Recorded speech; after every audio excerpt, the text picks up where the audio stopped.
Hello, hello. Good day and welcome to Top Sandefjord Airport. A little bit of weather here today. And let's move this. So we're here at Sandefjord Torp Airport in the Dash 8 Q400. And I thought we'd replicate a real world scenario today. Picked it up on flight radar.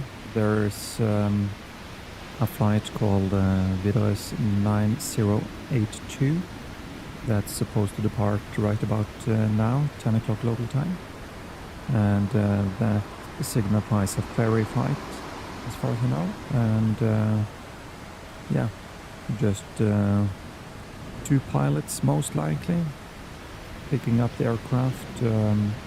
Widerøe has a technical maintenance facility in the hangar just over to the right side of the aircraft.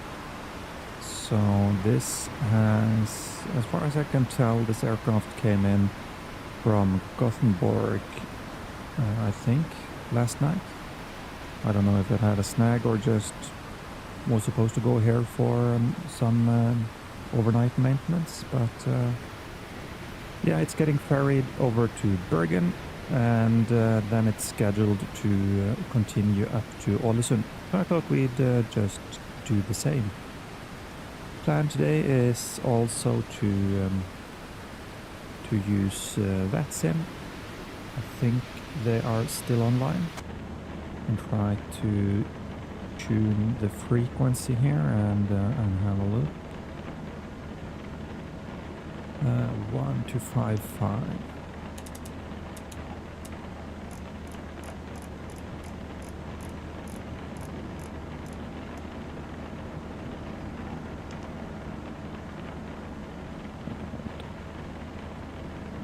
Let's see.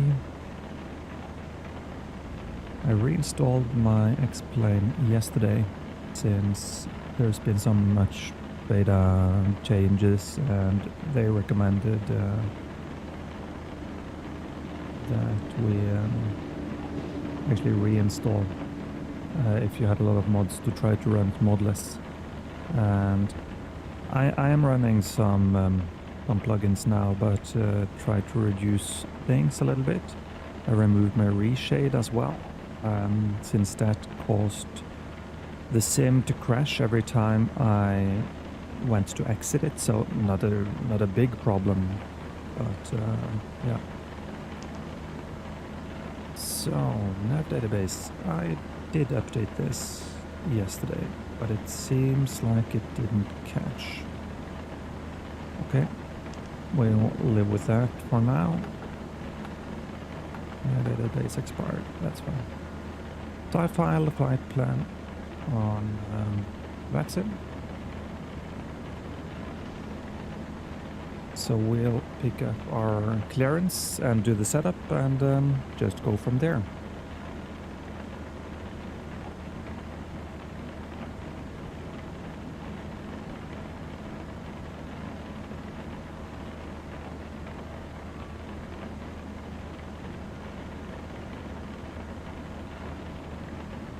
Just find my pen here.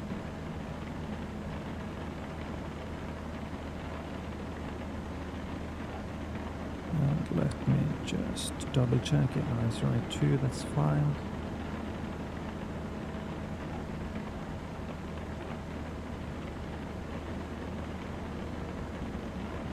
Polaris, good morning. Widerøe 9082 at stand 3, Sandefjord Torp. Request clearance to Bergen.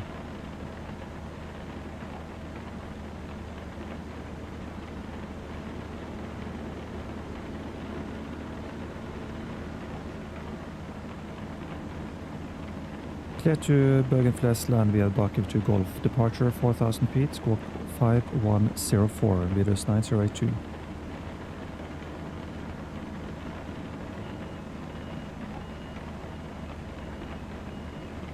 Very good.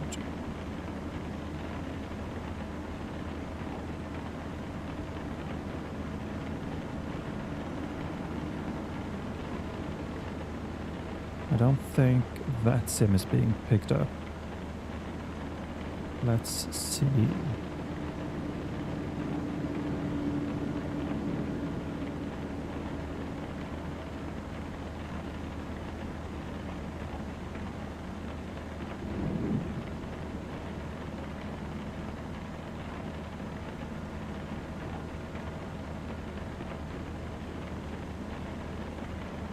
That's strange. Looks good in all the settings.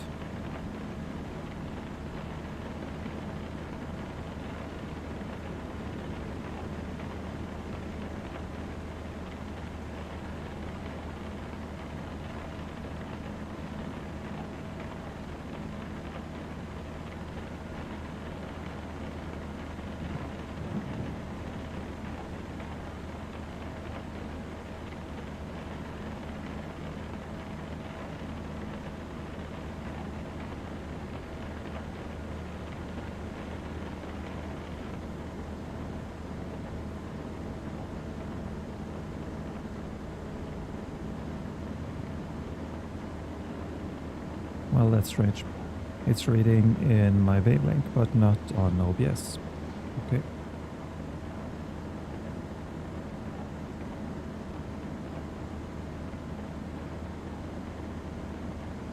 Okay.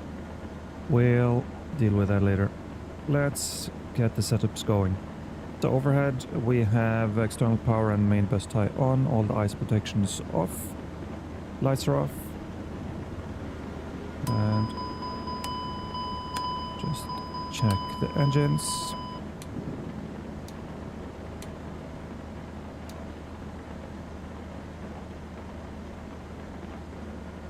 APU is off. We'll do a stand start with the GPU here. Everything here is fine. We have cabin altitude is closed, auto, most important thing. Landing altitude 200 feet. We rarely move that unless it's a bigger difference. Position lights on. Emergency lights are armed, and we'll just put that on. Bleeds and packs are set. Let's just check the fuel. I ordered 2004 and we have that. Quickly do go around. Heading altitude select 4,000 feet. And we have enough oxygen.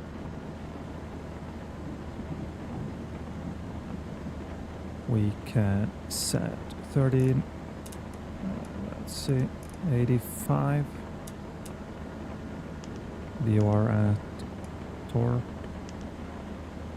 And let's get into the FMS. Flight plan. Torp. Depart. Runway 18.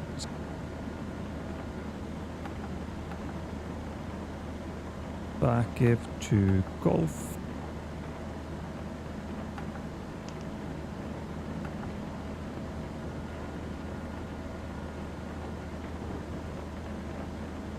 Let's see if we can get Navigraph up here.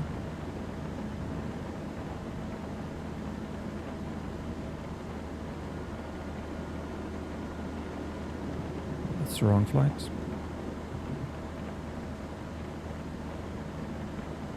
There we are.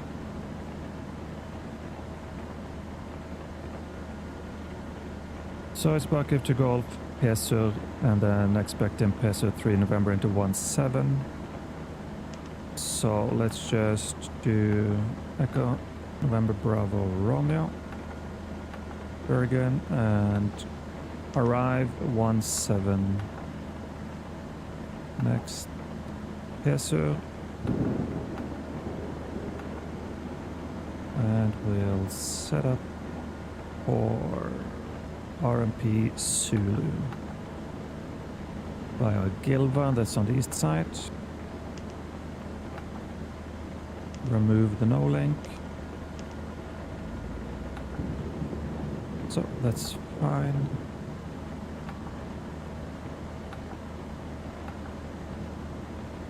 cruise today is flight level 220. What? Okay. That's a strange bug. That should work. You should be able to put the flight level here. It doesn't matter, it's just a reminder for yourself, but yeah. Yeah, okay. We'll reduce the range. And today we have a basic weight on this aircraft with only 2 crew is 18,299. We are 2 persons on board. And about 160 here. Fuel 2004. Yeah, just under 2.1 tons. That's fine.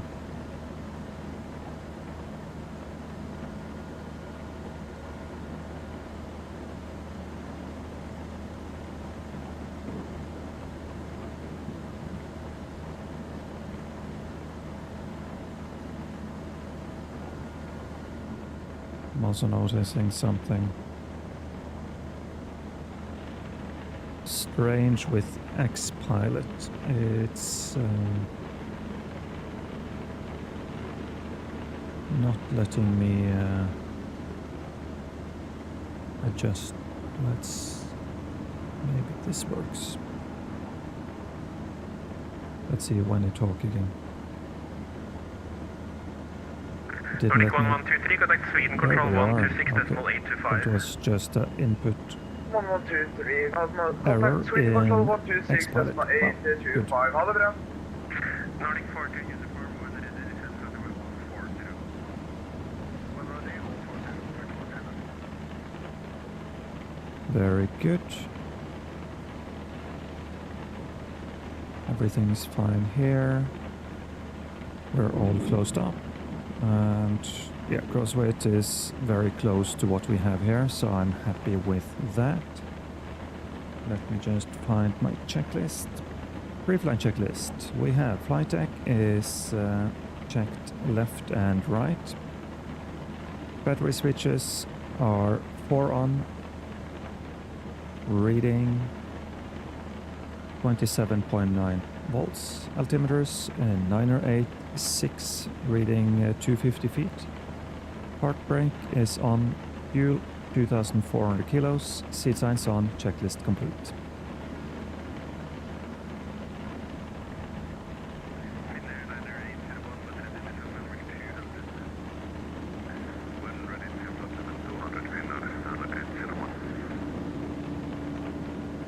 So let's start up.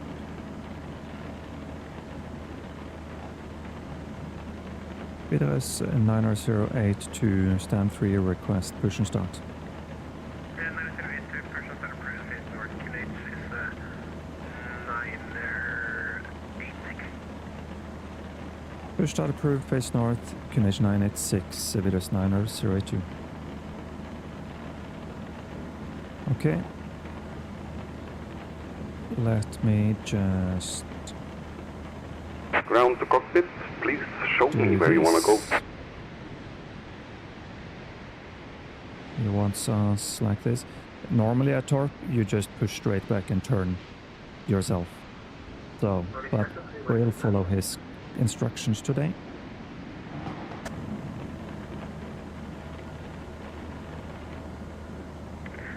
See, is he here?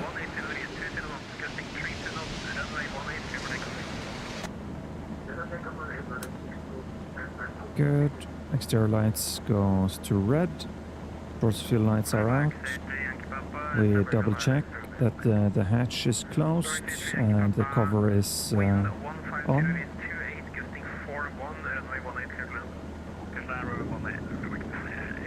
And what? Are you sure? Well, we need to start first. You know what? We'll do APU.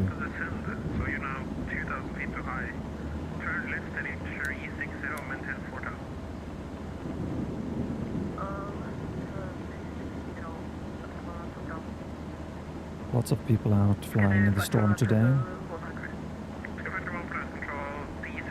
So there's no indication for the APU. You just have to wait until it goes to warn on the gen and it's run on power. You can then go gen on, external power off, and it will switch over automatically. And you can also see that external power goes out on the electrical page with APU gen taking over the load. Change that. And I don't like this X-plane camera sticking to my mouse. GPU can go away and we can release. Let's see what he's doing here. As I mentioned, this is the latest beta for X-plane, so it's just a little bit trigger happy on the Starting lightning. pushback, and you may Jeffrey, start engine. no, single engine taxi on the flight sim is a bit strange, and we never do that on departure. Only on after landing we would use single engine taxi coming into the gate.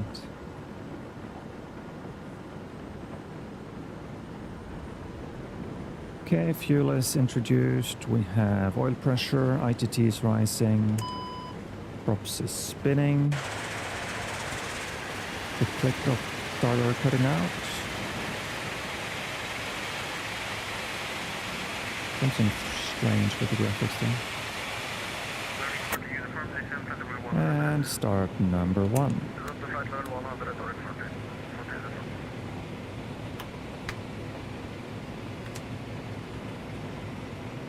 NH, fuel flow, and now ITT is rising, props rising, oil pressure and hydraulic is rising.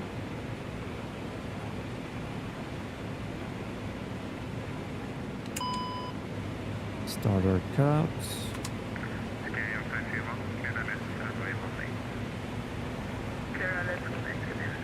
Jeffrey, it's not a fly sim limitation as such, it's just single engine taxi in the fly sim. It's just weird. Something with thrust vectors and how the modeling is in Operation X-plane. complete. Set parking brake. And Disconnecting as I said, power. we never do Stand it on by. the way out anyway.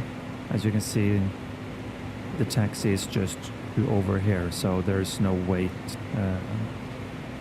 And even going into gates on smaller airports like this, it's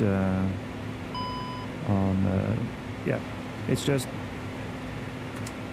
we are operating on very small airports here in Norway at least, so it just doesn't matter that much.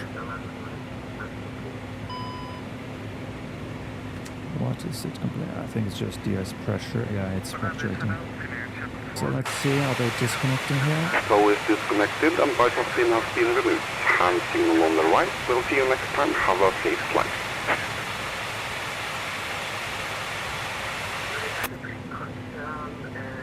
Jeffrey, my operator never does single engine taxi on the way out. We always start both engines on departure. In other parts of the world, if they have extreme long taxis, so yeah, never on the way out, only on the way in. That's at least our procedure.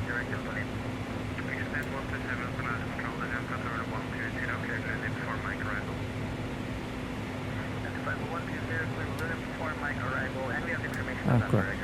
I was expecting, I thought wrong now. Pace north, of course. We're departing 18, so I pushed wrongly.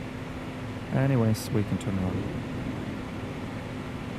And we'll do the after start, spool up the props, and as soon as the AC gens comes online, we can deploy the flaps. Auto feather, fuel pumps, hydraulic pumps, test number 3 isolation valve with rudder elevator travel, turn it off. That's the first officer side. Captain, main bus tie goes off. It's a lot of rain today, so we'll open the engine intake doors. Statics go on, heating on the window. And start is complete. Gen and APU goes off. We can give the cabin a little bit of air. Test rudder travel before you turn the nose wheel steering on. Yeah, it's number 1 we shut down. We want, and then we keep the hydraulic pumps on. So your damper comes on. We'll do the screens back to nav. Weather radar goes to standby. It doesn't work yet. Amy, one of the system developers at FlyGSim, said yesterday and showed some pictures on the Discord that everything is looking very good now.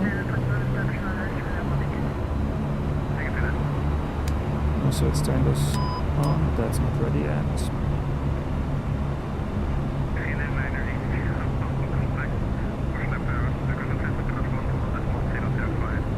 So let's get taxi.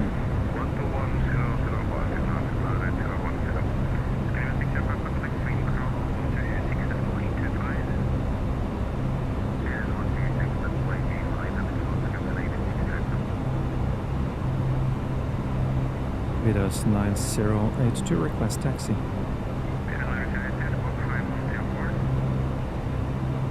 Sorry.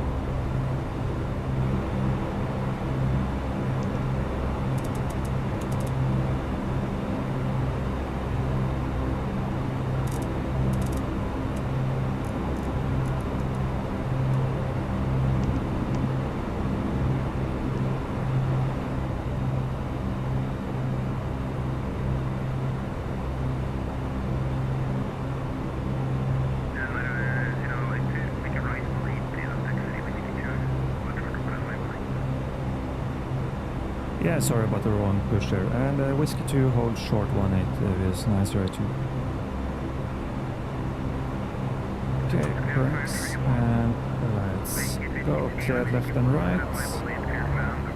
And we'll just come around here.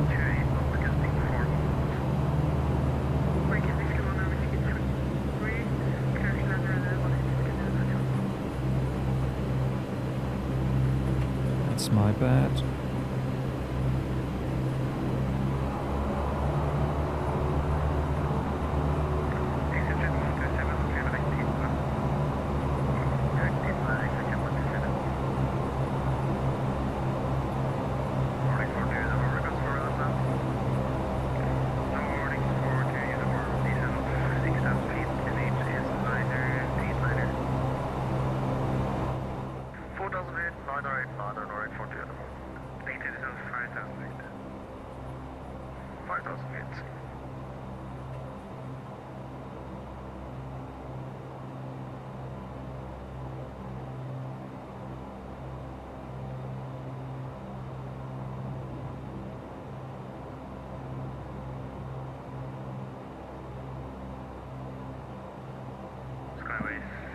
Jeffrey, I've done turns on this before.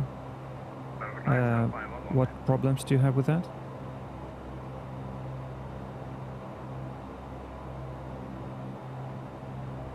It is 902 holding short Whiskey 2. Roger. Scandinavian 935, unit combo by.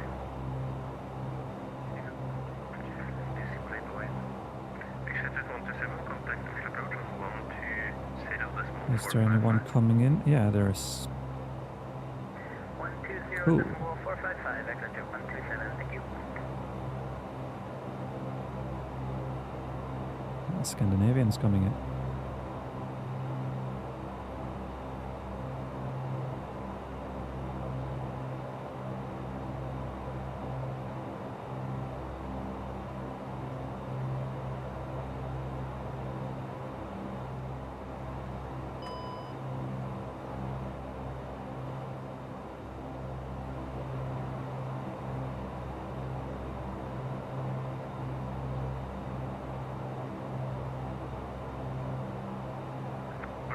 uniform, turn left wing 310. Oh, that's a wind shear. Oh my god. Oh yeah, go around. Good call. Okay, then if I don't go around. Scale for Q400 and clear for Norway.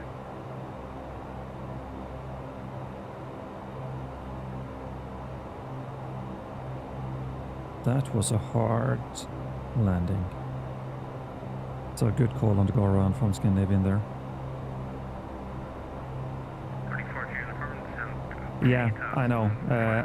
There are some things you need to watch out for. But it does work. Just need to press the start button twice and double check that the weights are set correctly.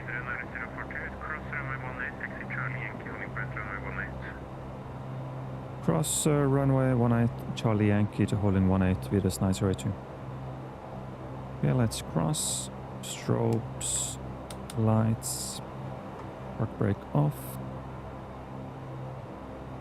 Cleared left and right as far as I can see.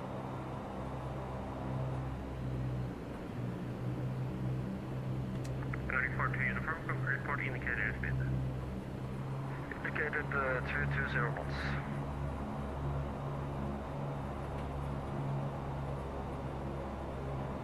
Black 40 uniform, turn right wing 070, clear eye left runway to Bergen 09er. 070, clear ILS 09er, Nordic 40 uniform.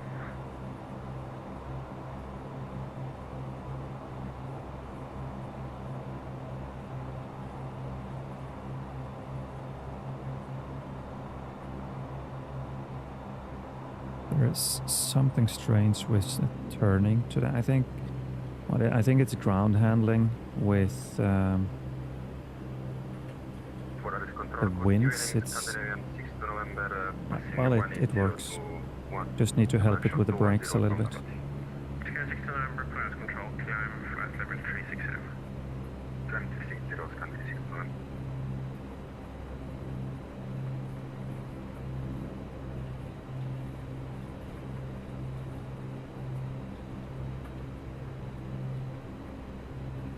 Let's see, we can do a Bravo departure. We're so very, very light today.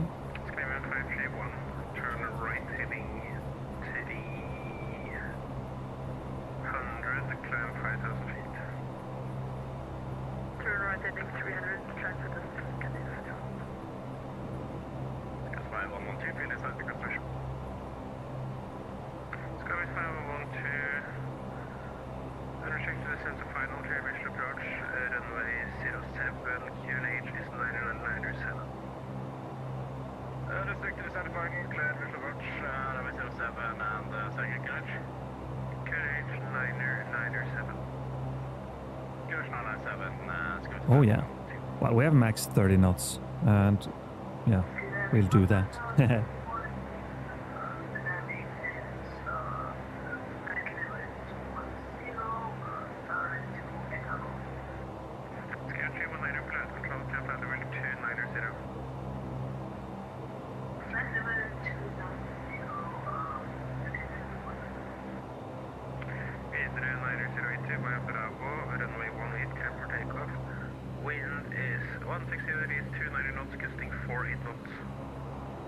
Bravo cleared to take off runway 18 Vidas 902. Okay, lining up.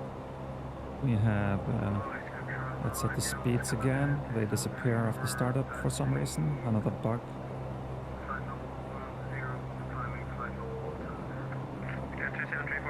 We have heading go around altitude select 4,000 feet. Heading on runway 18 is 175. Set and cross-checked, lights are on, cabin call even though there is no one there, and we do the bleeds off. We have end top power today, TA only, and this one is in above. Good. Let's go. Just a nuisance warning. Sorry.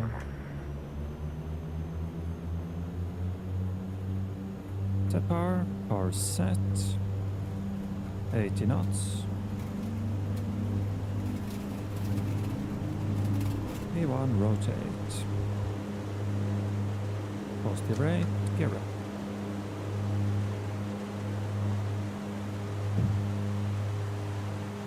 Gear checked.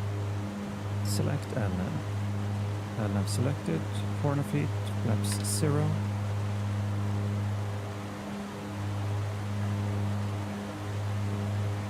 Flaps 0 checked. Autopilot engaged. Selected IS 185. And climb power 900. And it's climbing fast. Very fast. But that's empty aircraft for you. So we need to control our speed now, especially in this turbulence as well. Let's keep it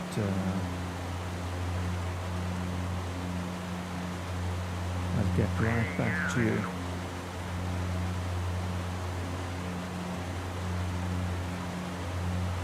There's a -082 level off at 4,000.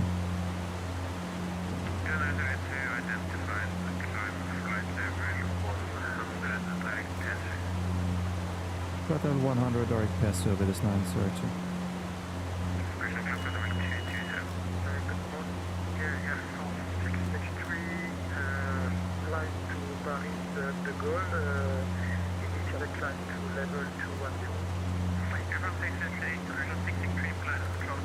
Here we go 220, let's do IS and let's do 185 again. And then let's do power to detent. And we'll do direct. Yes, sir.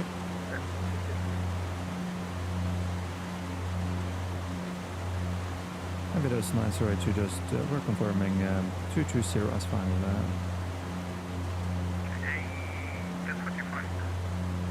Yeah, I'm just reading back since I got stepped on.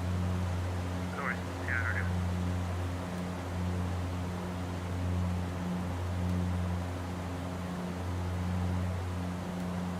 you. Okay. So, after departure flow, pumps come off. We have gear and flaps up. Bleeds on normal. That's very important. Can take some lights off and everything else looks good. Set standard. Passing 6-5, that's set and cross-checked. Climb checklist. Gears up, lap 0, pressurization checked, altimeters standard, checklist complete. Okay, let me get back here. So, as to why the FlyGSim is sluggish in climb at higher weights, I asked on the support channel for FlyGSim and they came back with, they had a problem early on with prop speeds in, I actually think it was in ground mode. So they fixed that and that broke something else. We have ice detect and we should have props ref and we'll do boots fast. Good. So when I fixed that, they broke something else or it affected how, I don't know if it's the props, the turboprop modeling or whatever. Something is wrong there. But they have acknowledged that it is a problem. And he said they will fix it, but I know he is a bit overworked. It shouldn't be like that. Even a fully loaded aircraft getting close to 29 tons can climb with, well, at least 1,000 feet per minute. Well, you can do 1020 if you want to fly a heavy aircraft, or just limit yourself to about 25-ish tons, and then it acts normally, or closer to normal. I made a video about it. It was the last video I posted, where I compared numbers I wrote down from real flights with how the sim worked. So you can have a look at that and see. I have a table there where you can quite clearly see the crossover and how the weight affects the flight or power model, prop model, whatever it is. So that's, for me, there's several other bugs here that are annoying. But the climbed bug is, it's just annoying and very unrealistic. And I think it's the same problem when you come into approach.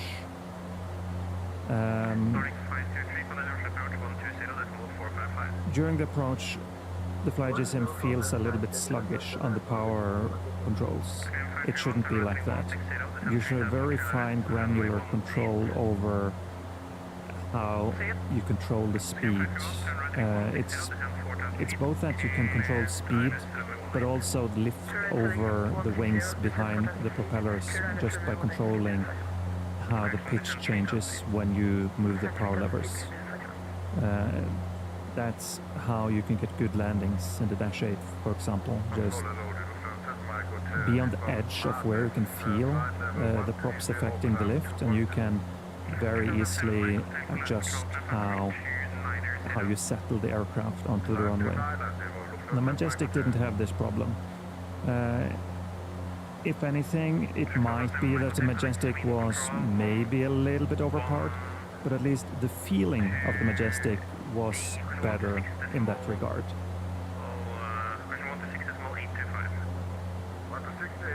So, yeah. Flaps up at 400 feet, that's my operator's SOP. If we have a normal dual engine climb, we will just retract the flaps 400 feet AGL. If we have an engine out, we will have a different altitude we will climb to. Mostly, unless there's mountains around, it's still 400 feet. But this is something we can we see in the performance calculator before departure. And I did the naughty thing. I busted because I didn't do altitude select, talking away. Oh well, it's not too bad. Vertical speed 220, altitude select. Reduce the power a bit. Nice thing we got between the cloud layers here. Yeah, it makes approaches challenging. Especially, I think we'll see that today with wind and turbulence. Altitude captured. We'll set props to 850 max cruise. And there's no icing here, so we'll do ice protection partial.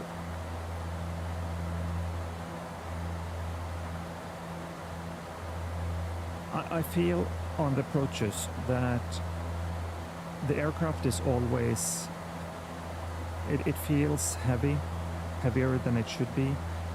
It feels sluggish, it feels behind on the power curve.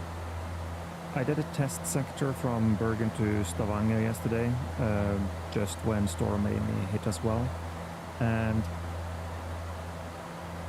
well, it was a pretty nice approach actually, but very heavy headwinds from a little bit cross left, 140 degrees on a 180 degree runway.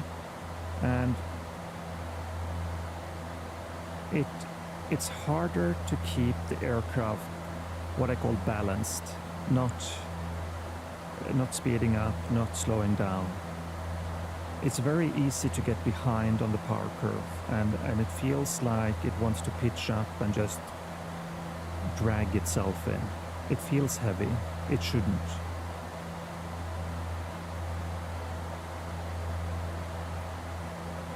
Yeah, 850 reduced on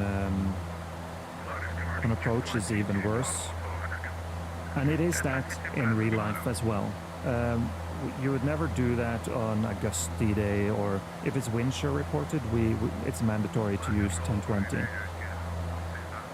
But it is sluggish even in 1020 in the flight sim. So I really hope that they fix that.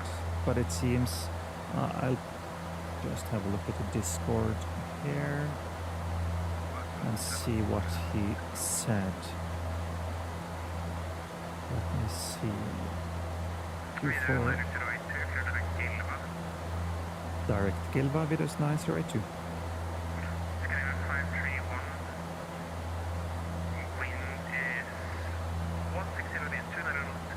Let's just navigate before we do Discording. Gilva, direct. Let's have a look.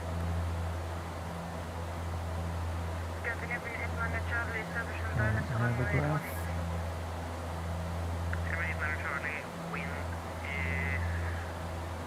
RMP Zulu via Gilva. Gilva is 4,000 feet. Let's see if the FMS allows this. Yes, it does. So we can do a VNAV. And let's see, is it headwind or a straight crosswind? We'll do a slow descent today. Good, so it's 13 minutes or thereabouts to descent. Good, that can go away. And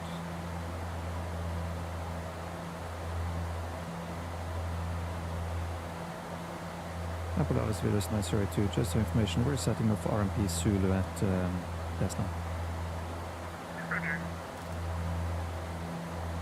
Cool, so he knows that.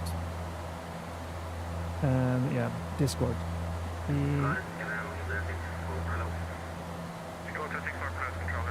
Let's see, what did I say?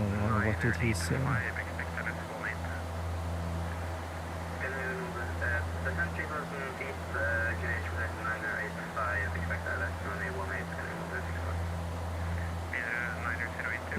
Yeah, Jack Systems guy said, I let perfect be the enemy of good enough. Fix the idle speed of the props only to break the whole thing. I need to fix this. So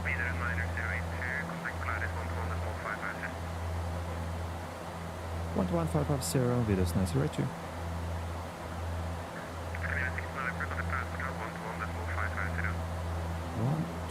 Let's see. 115.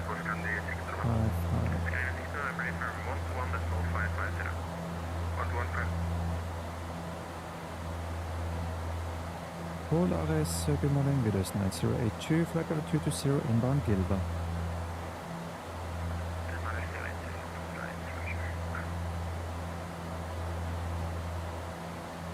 And just for information, we're setting up RMP Zulu at Flesland, Widerøe 902.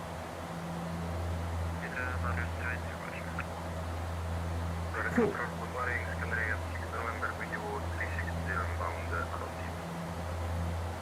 Yeah, and the balanced turn, it's something we talk about in the real aircraft as well. A normal approach on, well, at least for, not for an empty aircraft, but for anything with 23, 24 tons and above, a nice approach speed is usually 140 knots until you're getting very close to the runway. And that feels balanced. Imagine putting the aircraft balanced on top of a pencil. That's the feeling you have sitting in the aircraft. So if you're too slow, the aircraft will start to tilt backwards and it feels tail heavy. It isn't, but it just feels that way. So that's behind the power curve. So about 140 is a very nice natural approach speed for the dash. And yeah.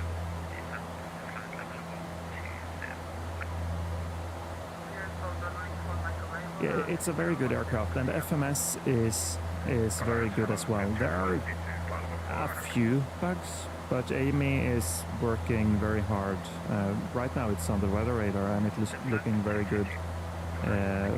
The pictures she posted.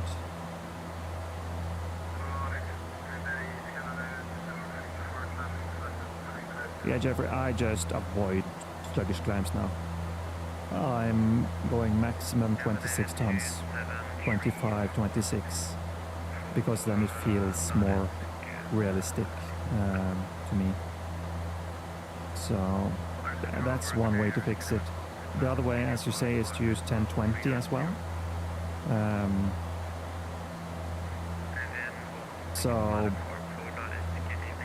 But when using 1020, you get something a little bit closer to, well, at least not sluggish, maybe even too powerful of a climb. But it's doing that because there's something wrong with the modeling in that as well. So it's, yeah, both 900 and 1020 are wrong. Yeah. But it seems like Jack knows about this, so let's just hope he can fix it pretty soon. It would be very cool if he did.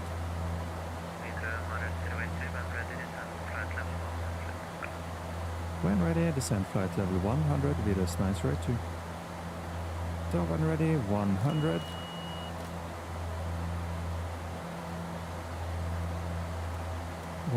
Set, altitude select. And we still have 7 minutes to go until descent.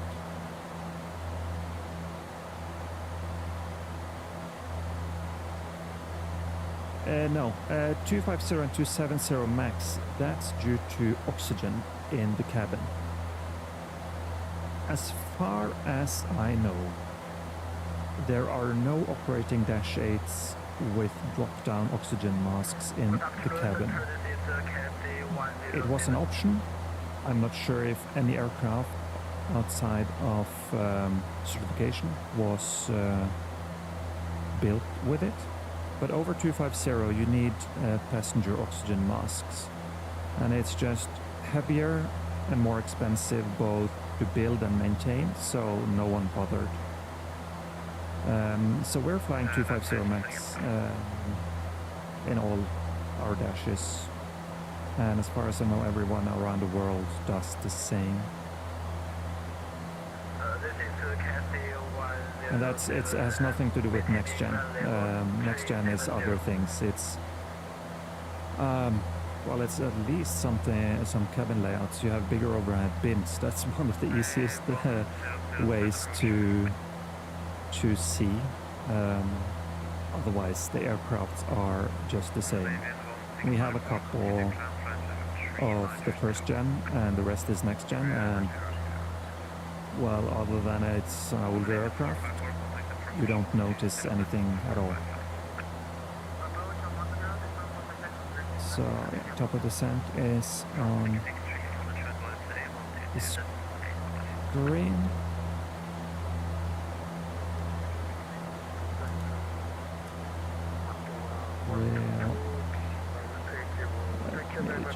I just need to fix my Navigraph on my iPad.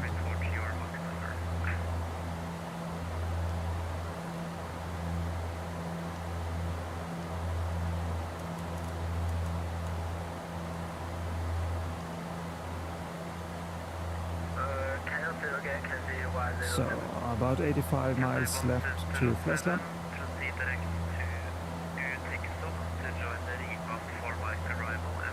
And it looks like we will be with the Polaris until we taxi up. And they have an ADSM. Good. Mark 083 and use. Yeah, 850 is, you can also see it on the screens. You get max cruise, so you get the correct torque limitations. And yeah, a coarser prop pitch at higher speeds will give you a better speed and better efficiency. And yeah, and less noise. That's where we as pilots, crew and passengers notice it the most. 900 is just noisy. De Havilland reopening a line. Well, I'm not holding my breath. And the reason is the airframe itself, I think, is good. It's the best turboprop in the world at the moment. It's outperforming the ATRs in both speed, comfort, and, well, what it can handle in terms of weather and wind, especially the older Dash 8 100s and 200s. There's no better short field operation aircraft in that category. Big tail surface, powerful engines. So if they reopened, one of the things they would have to do, and that's not on de Havilland, it's on Pratt & Whitney or any other engine manufacturer. The Pratt & Whitney turboprop engines have not seen any development since the Q400 came out. So if you compare that to all the jet aircraft, 737 Airbuses, and let's just take the Embraers, E1 to E2, what is it, almost 30% fuel efficiency increase because of the new engines and slightly better wing design. If Pratt & Whitney makes a new turboprop engine where you get 30% fuel efficiency, then I think someone would maybe look at making a Generation 3 Dash 8. The avionics are fine. They could need a slight update, but this being a FADEC aircraft, it flies very easily anyway. It's just very different, of course, from the jet aircraft, but it is a very capable aircraft and it's very easy to fly it once you get into it. But the other thing is, Pratt & Whitney, I don't think they will ever make a new turboprop engine in this segment because all the development now is into hybrids and electrics. And you can say what you want about that, but everyone was negative about electric cars. They are fine. Developments happen both in batteries. The electric engines are fine. So let's see. We have top of descent coming up. Let's not miss that.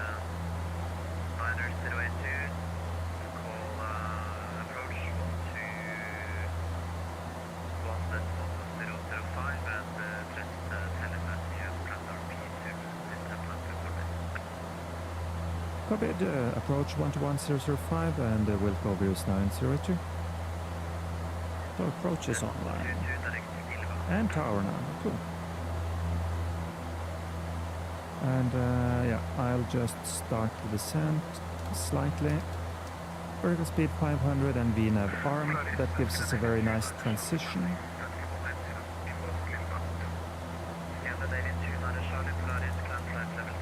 102. 00.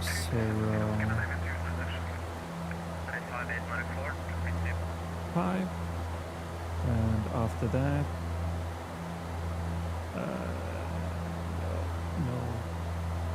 no top. Flesland approach. Good morning, Viders 9082. Just started our descent towards 100 inbound Gilva, setting up for RMP Zulu. And I forgot the weather.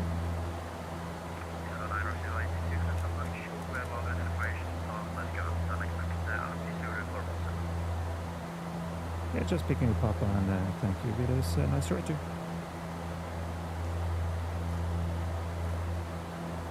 255. RCR runway 17 at time 0314 Zulu. Runway 5/5, 00% west. Transmission level 95. Signet light 03 valid. Wind shear warning 02 valid. For clearance and startup, contact ground. So we'll wind shear warning. That mandates 1020 approach anyway. Reports of wind shear runway 17. Wind 140 degrees 22 knots, maximum 39 knots. Visibility 10 kilometers or more. Light showers of rain. Clouds. View at 900 feet. View Olympus 2,000 feet. Broken at 2,700 feet. QNH 971. Temporary showers of rain. Clouds. Scattered at 800 feet. Broken at Cumul Olympus 1,200 feet. Temperature. VNAV captured. Dew point date. Remark. Wind 1,200 feet, 140 degrees, 40 knots, maximum 54 knots. Okay. So it's 50 gusting 60 on the mountain to the west of the airport. That's cool. On the runway it's 140, 22 gust 39. So 30 degrees left crosswind. That's fine. We'll see how this aircraft handles. One thing is, this wouldn't be a problem in real life.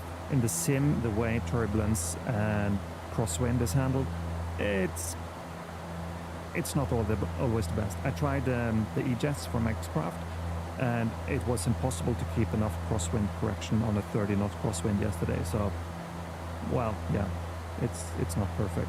What we are going to do now is just keep the speed reasonably low, about 220.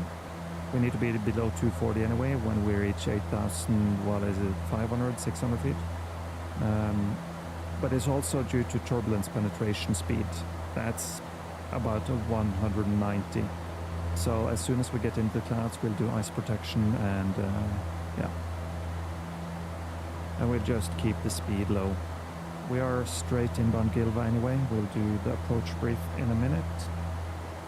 Just see here.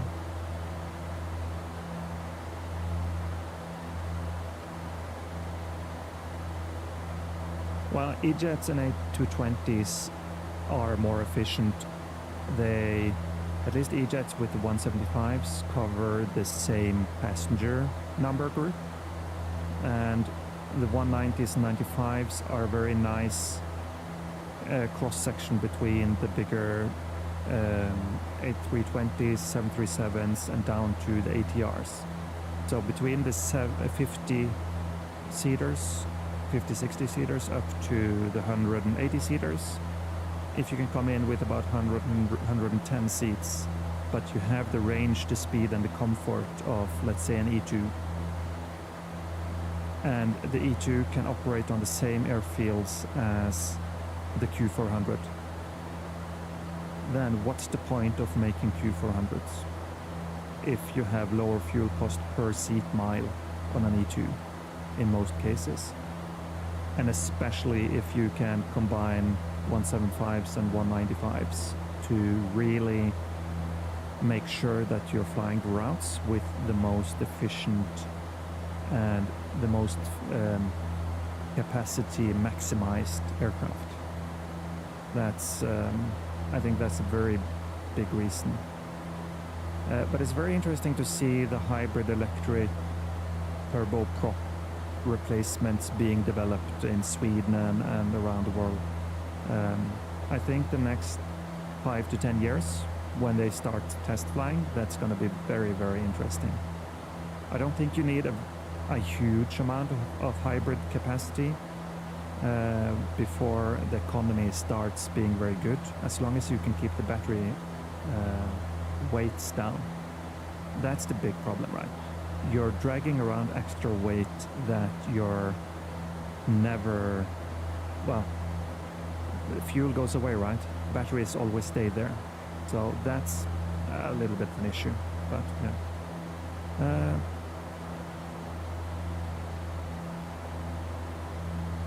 I think the 400 is still more efficient on sub 200, sub 2 hour routes maybe, but you have a higher maintenance cost on the 400s and less parts available. So yeah, and since the 400s aren't very good at flying more than about 2 hours, having other aircraft where you can do that, well, your route network will just be more extended. You have more options, right? So, okay, 971 on the QNH. We'll put that on the standby so we can remember that. We're in the turbulence again. So let's keep a close eye on our speed. It's clouds. I'm gonna do ice protection props, and yeah, there is the ice detect. So then we do boots fast. Let's double check our flight plan here. I'll pull up Navigraph. We can have a quick look.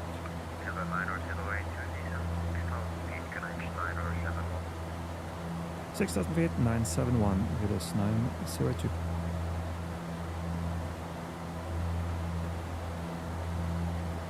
Okay, 6. This head shake looks cool on camera, but it's pain to fly with. 6,000 feet set, altitude select.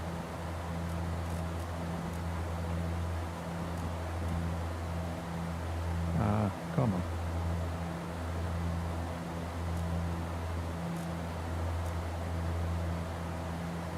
Okay. View. Ah, thank you. I'll put it back on, but I need to be able to do this. 9. Very low pressure today. Okay, shaking can come back on. Good. So we can see we're inbound Gilva. 4,000 feet. Come on.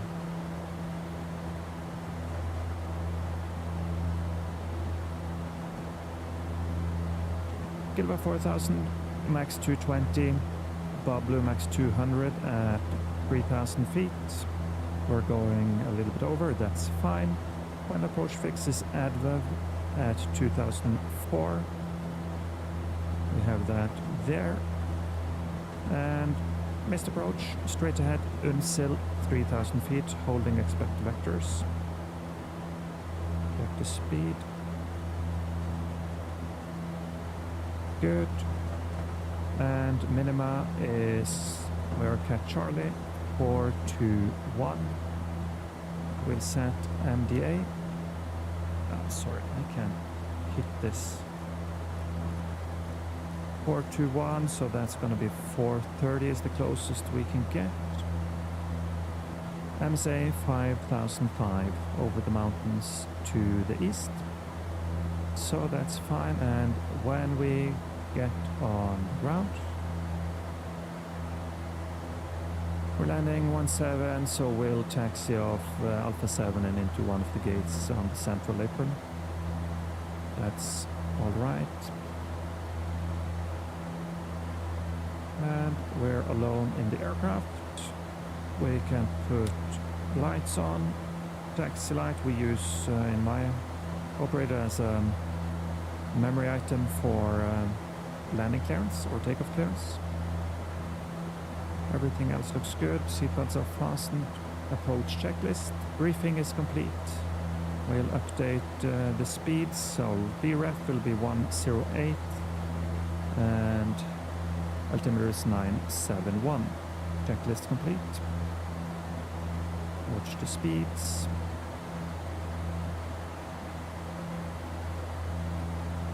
It's not closed. I think they're still building firefighting versions of it, or they did until recently. I don't think they're gonna make a new one, to be honest. I know there's talks about it, but third thing, you have, it's the engine efficiency and economy. its maintenance cost because of missing parts now, especially after COVID. Let's do nav here. We want to see when the approach, approach is already armed. That's happening within 30 miles of the airport. When we turn from Bablu towards Advev, it's going to be active, and that's when we can remove the altitude select. Yeah. So it's an efficiency thing. Oh, what was the third thing I was going to say now? God damn it. Oh, it's going to come back to me. It's a shame, but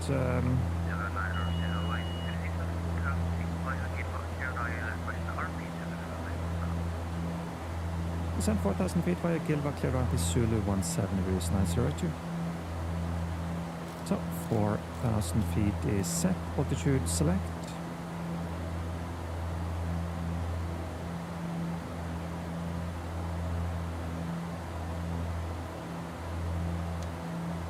Good. Checklist is done. Everything looks good. We'll turn the fuel and hydraulic pumps on. Yeah, parts and... Oh god. He interrupted me. And I forgot. Oh well. It's gonna come back. It's gonna be so cool when we get the weather radar in here as well.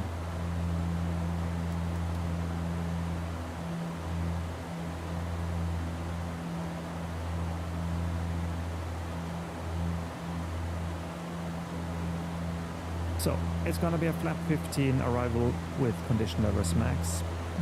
We have wind shear reported,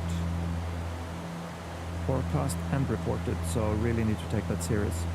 One thing is in Bergen. Wow, we're approaching 4,000. We are approaching Gilva. Next altitude, we are cleared the approach. Next is Bablu, 3,000 feet set, altitude select.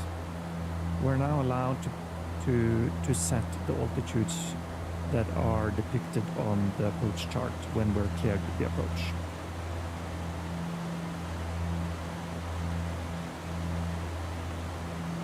Problem is parts availability isn't just due to de Havilland. It's also third-party suppliers. So it's a very complex thing. I think in the world right now, brakes are quite a big issue. So, yeah. There are many things with old aircraft. So we'll keep about 190, let's not get low. We can keep 200, and at the Flesland, if we have a look at the chart, maintain at least 160 until 4 miles from threshold. So we'll comply with that. Now we're waiting for the turn and approach to activate. So that should be Bergen in there, and Flesland should be... There's an aircraft over there. So turn is coming up. Watch the FMS. It should change from armed. It should be doing that already, so it's a little bit slow. Just make sure it doesn't capture the altitude. And gonna turn it off. It's too slow. This is just a little... It's not a bug.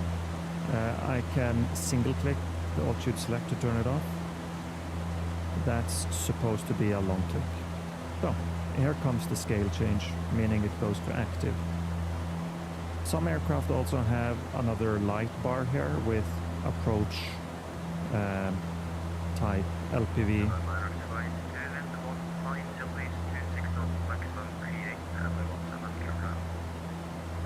Land runway 17 meters 902. Okay, so we're clear to land. I'm gonna put landing light. on. Follow for 77 Now we're waiting for ADVEV and do the altitude check. 2500. About 500, that's radio height, QNH 90971, passing 2,600 feet. And we can see the puppies and runway, contact. 3,000 feet, will stay for the missed approach. Watch the speed. And now we get nuisance warnings that there's no path available. Yeah, next wind leg is unavailable. Yeah, that's normal.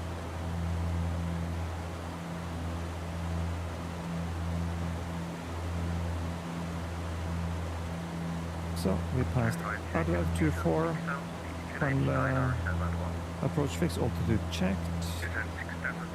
Enough 5 miles. Let's do lap 5. Gear down. Leads to min. Cabin call.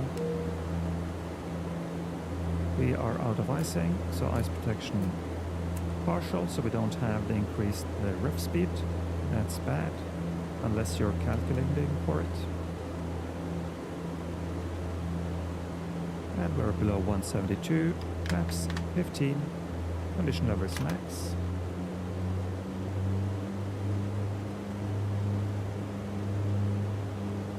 We should be done with landing checklist by 4 miles. The landing checklist, gears down, flaps 15, gear down, 3 green, flaps 15, second check, condition level is max. Wings checked left and right, cabin clear received, checklist complete. Let's just keep a bit of speed. There's wind shear warning here. It's a long runway. We're in a dash 8. There's no problem stopping at all.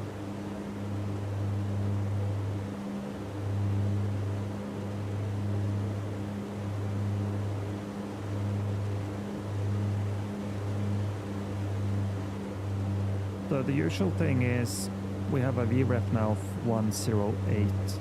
And a dash, even on a fine, nice day, you're adding 10 knots. Almost always. The rep speed, landing on rep speed, that's a very strange and slow experience. So we're gonna keep, well, it's gusting here today, at least 125. It's the 5G sim, it's sluggish. Terrain. Okay, terrain warnings as well. That's just part of normal procedures in the FlyJ sim for some reason. And here we got a wind shear. Autopilot disengage. Here on the north end of the runway, where you have this elevation change from the ocean to the runway. Right here, you can keep 3 white, 1 red, and you will get sucked down to runway when you pass over this little hill. There's a downdraft here, even with lower winds. So we'll just keep it coming down here. A little bit high. Oh, okay. Sync rate. Correcting. Sync rate is just a caution, it's not a warning. 40, 30, Okay. 20. Oh, that's a lot of wind. 10. Oh, come on now. There we are. Into beta. That was a little big balloon. Very big. And we're just staying off the brakes. Save the brake pads. Beta is doing its job.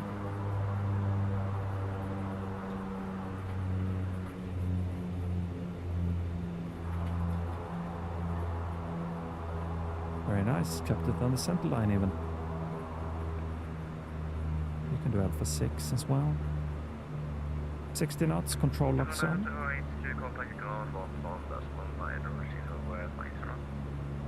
121.905, so long with us 9082.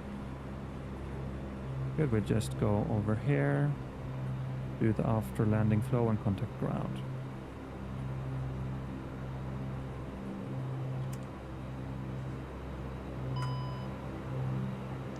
One 905.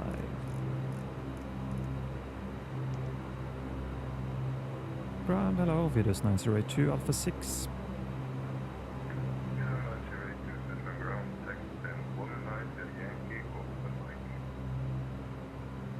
Then 19 Yankee Golf Mike, Vidas 902. So, control locks on, flaps goes up, bus tie comes on, all the ice protection equipment goes off, landing lights off, that goes to red, and if we do a single engine taxi we would turn bleed 1 off. We have a flight taxi switch to taxi, yaw damper comes off, fuel pumps off, and sys, fuel, sys on the screens, and then we are ready. So Yankee is to the right, Golf is to the left, and Mike is in the roundabout over here.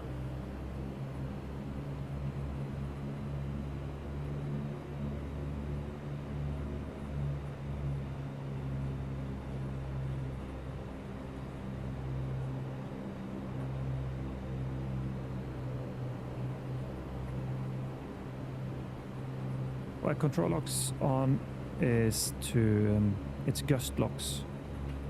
So it's to keep the ailerons from flapping around. Very important in winds like this.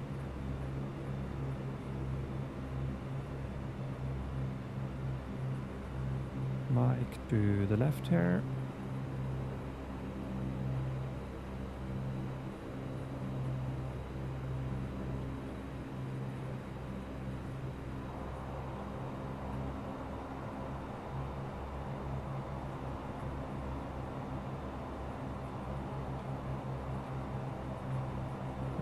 Gate 19 is in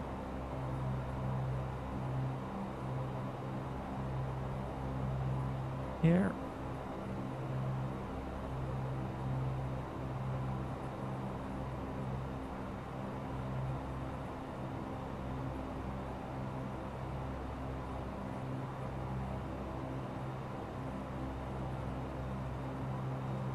Very good. Props back to feather. 30 seconds cooldown. Bleeds go off. Seat signs off. Munchy lights. And transponder to 2000 and standby.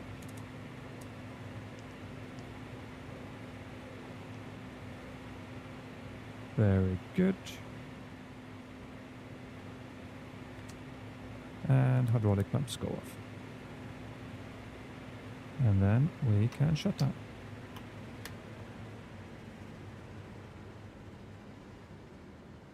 Yeah, the sounds are very good, especially ground handling in the FlyGSim. Just having the beta range, yeah, it's very cool. And we do beacon. Forgot the taxi light. We will request the GPU. I should have done that already. My bad, but we have battery capacity for a few minutes. Come on.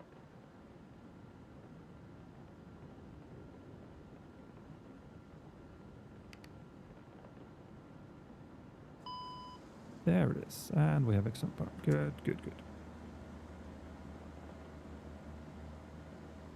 What is it waiting for?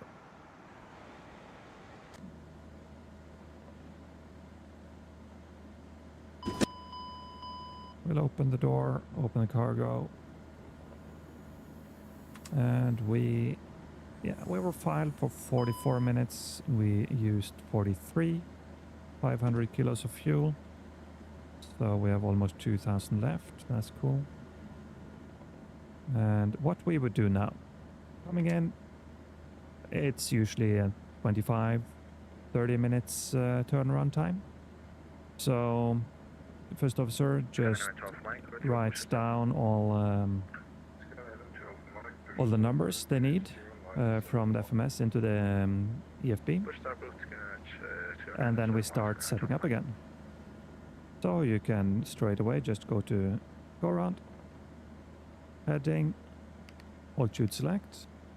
If you know the altitude, we put that in here, or 100 off. So if you get anything non-standard during the clearance, you're not surprised. You have to do something here. We could calculate the speed, but we're gonna have to redo that since we're on external power, and there's a bug. When you disconnect the external power, this one goes away, and we need to load the aircraft anyway. So what we're gonna do, we're gonna do a quick disconnect from VetSim, and I'm very quickly just gonna do a sim brief flight.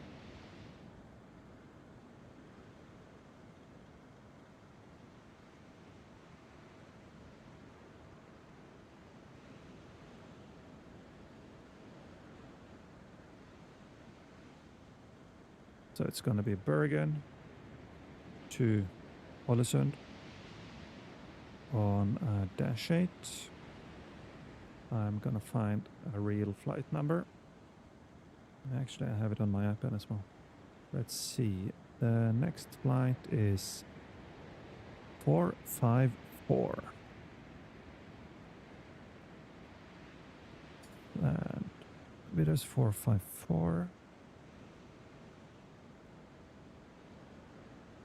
Intum to MIM, standard routing.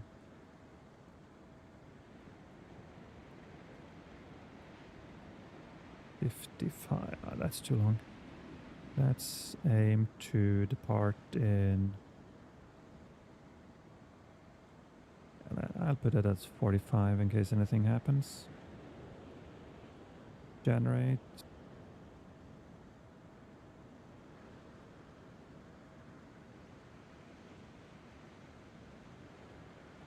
And prefile.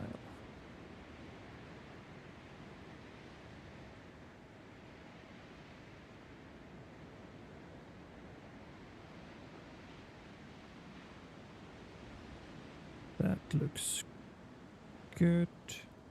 Filed. And we can unload here, import. Here we are. And yeah, that's the routing. Departing 17.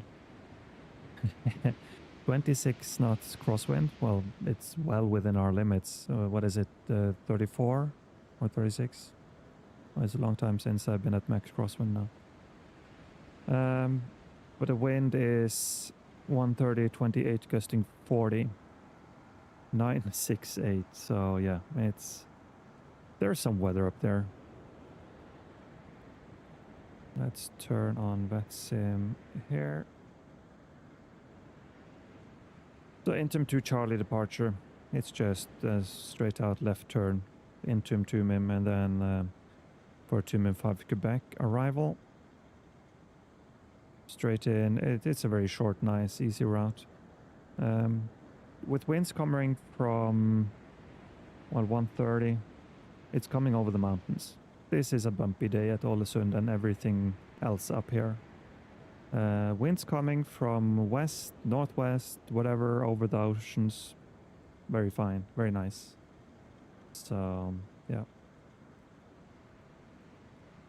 Cool, let me connect again, and new call sign, Widerøe 454. And I'll have a new sheet of paper ready on my desk as well. Nice to have for notes.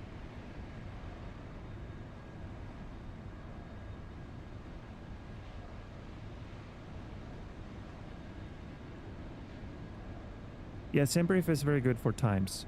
What it's not good at, if we have a look at the OFP, is weights. Right now, it's estimating 75, so okay, it's almost full flight, but it's gonna want us to put in way too much cargo. So right now it's saying takeoff weight of 28 tons. I'm not gonna do that. There's never 1875 kilos of bags and cargo. Never.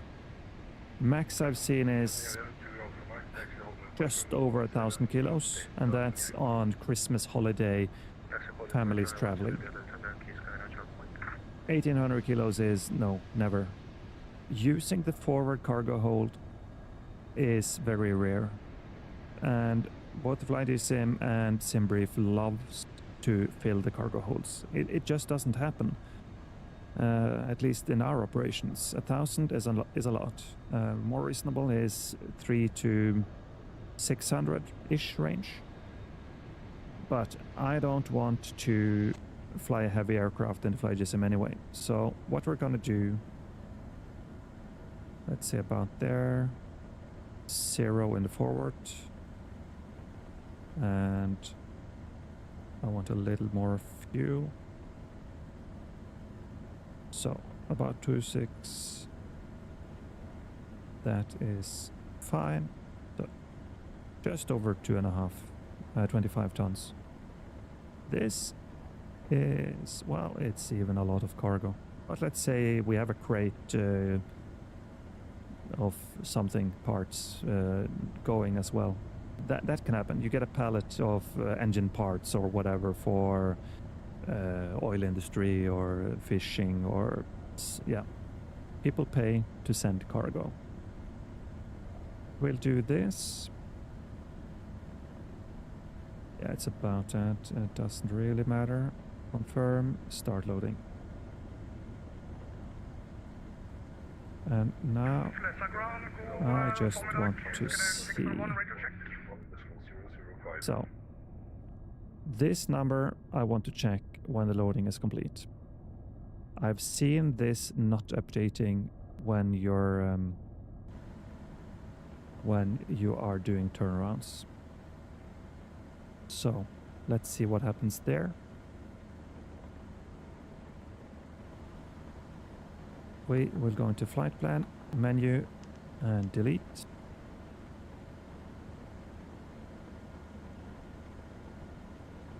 Beg about power. Okay, that was DC external power, I think. When we start up, you will see that the speeds, or at least the 3 first speeds, gets erased, and that happens when you disconnect the external power. It's been there forever.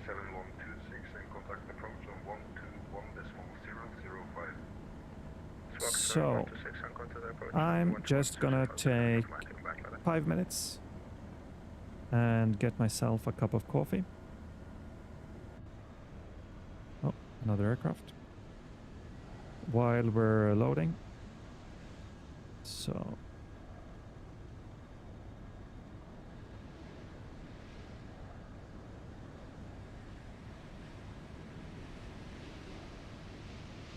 I'll put up a message here as well.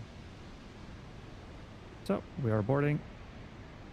I'll get a quick coffee and then we'll get going to Ålesund. Be right back.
611, request for close to Manchester. Skyline 611, Flesland ground, clear Manchester, airport 3, Charlie departure, initial climb 6000, squawk 1202. Clear to Manchester via the airport to Charlie departure 17. Initial climb 6000, squawk is 1202, Skyline 611. Skyline 611, we're back to right. Okay, I'm back. Coffee in hand. So, yeah, lots of people wants to fly in Storm Aim, it seems. That's cool. And how is the loading going? Pax is boarding. 7 out of 43. Cool. That can just continue and we'll do our route and then do clearance. Echo November Bravo Romeo. And depart. Runway 17. We're expecting into to Charlie.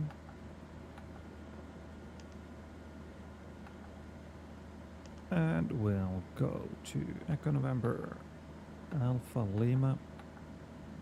Ålesund Vigra Airport. Menu arrive 06. Let's have a look here. 06, we want RNAV Zulu, yeah. And that's via Lapav, and I have to move 4 Quebec. 4 and 5, it's just because I have the old database. It doesn't matter. They haven't really changed it, to say the least. And we'll do number 3 here. Lapav number 2. And remove the no link. And that looks good. We can double check the departure. So into to Charlie, plate 10-3, and it says remain on tower frequency until passing 1500 feet, then over to approach. We'll do that. Approach on Intum is 126105. That's not online, so we'll use 121005, and they do that in real life as well, combining them. So it's straight ahead 170, track to input, Bravo 531, Ekrel 533, and then over to Intum, so it's left turn over there. And in the fuel page, we need to change the basic weight. So I'll just look at my pad. It's now 18,449. We have 43 where, yeah, let's just say that all 43 are coming. We would wait with this until the cabin crew comes and gives their boarding report. But 43 plus 4 crew, we have the cabin crew now. So that's 47 total people on board. We have 2630. Totalizer here. 2630 on the fuel. And we are supposed to be estimated takeoff weight 28. No, we're not doing 20. I said 25.3-ish. So let's do a cargo that matches that. How far in?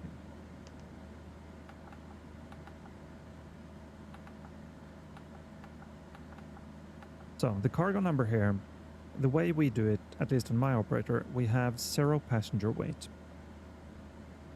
And we are adding passengers, cargo and bags into the cargo number. It's just one way to do it. That's how our EFBN systems work. So 25.3, that's fine. That's close enough. It's a gross check number here anyway. And you will see in the real aircraft, real world, EFB and gross weight number in the FMS will always be just a little bit different, even though all the other numbers you're putting in is correct. Don't ask me why. I've never figured that one out. But as long as it's within 100 and 200 kilos, it's fine. just a gross number.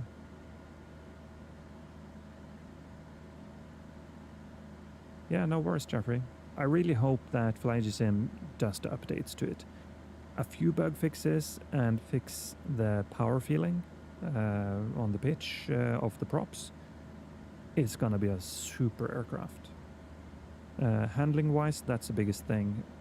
Otherwise, it's, as you mentioned as well, it's these small little bugs on turnarounds and stuff like that where, yeah, it's just small bugs. You can overcome them, but hope they can fix it. And with the weather radar as well, it's just gonna fix the small bugs, fix the power, get the weather radar in. It's gonna be one of the best, if not the best aircraft in the X-Plane at the moment. The modeling is already really good. One thing I don't like is if we do, well, the lights. Something with the texturing. If you're zooming, it's fine, but it's still a little bit bloated colors and text. Fix this as well. I would be super happy because I don't like flying the FlyGSim Q400 at night at the moment.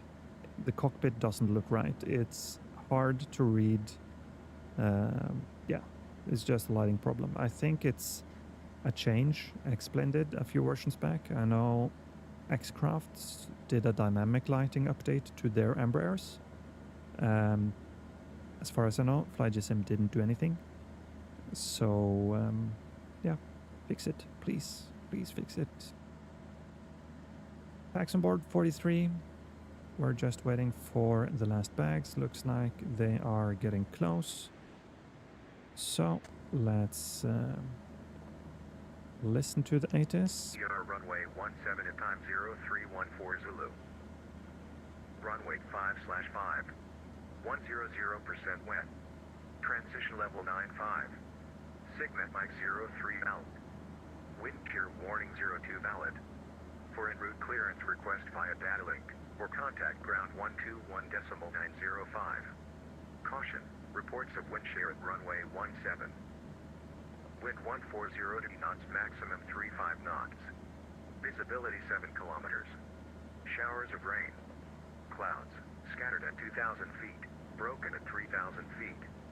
QN, H971. Showers of rain. Clouds, scattered at 800 feet, broken at cumulonimbus 1,200 feet. Temperature 10.9. Remark, wind 1,200 feet, 150 degrees 41 knots, maximum 53 knots. This is Flesland information, Romeo. Romeo. 0920 Zulu. Let's do guard on standby. RCR runway 17 at That's the time normal thing to do, 0314 Zulu. at least in the air. We have a company frequency we use on the ground, but... Okay, so we have Romeo 971, and we can request clearance. We are Widerøe 454. Flesland ground, hello again, Widerøe 454 with Romeo QNH 971, request clearance to Ålesund Vigra. Widerøe 454 cleared Ålesund, Intum to Charlie departure, initial climb 6,000, squawk 7147. Clear to Ålesund Vigra, Intum to Charlie, initially 6,000 feet, squawk 7147, Widerøe 454. Widerøe 454, read back correct, start approved in QNH 0971. Start approved, and 971 on the QNH, Widerøe 454, maybe push as well?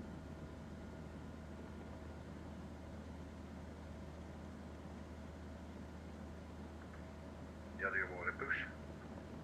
Ground to cockpit. Yeah, Oh, we're it's ready driving to up. push in 2 minutes, so if we can start and push now, that's fine. Widerøe 454, push and start approved. Push start approved, 971 on QNH, Widerøe 454, thank you. Okay, and he's connecting out there, so that's fine. Cabin comes in, gives us 43 passengers seated. Skin 44, push and start approved, QNH 0971. Too bad the volume doesn't work in cockpit here. We'll turn it down a little bit. So, 43, that's plus 4, 47 on board. We have that in the box. Everything's checked here. Flight plan Okay, all is doors checked. and hatches are closed, ready to connect. We have done our departure brief. 6,000 feet is set. Altitude select is there. Let's not forget the transponder this time. 7-1. Winching strap and adapter in position. 4, Release parking 7. brake when ready to start pushback. And we can just turn it on. Good. Better push back. Ground to cockpit, please show me where you want to go. So Scandinavian is pushing as well. We'll push here. Very nice. Pre-flight checklist, we forgot to do that. Flight deck's checked. Battery switches is on. Reading 27.9. Altimeters 971. 190 feet. Park brake is on. Fuel 2630. And seat signs go on. We can do red on that. Doors fuel lights are out as well. And Captain can get his nav screen back. We only need the power for startup. Cool. Start checklist. Doors fuel lights are out. Anti-collision is red. And engines are checked left. Cleared right. And ground. I don't think they like... we'll do the APU again. Just because of better pushback. I don't think it's very happy to start before pushing, so we'll just do it like this.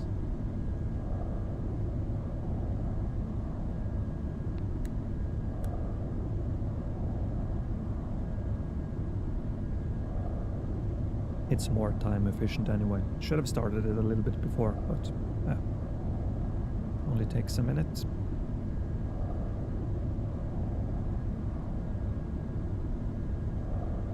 And it's very fast.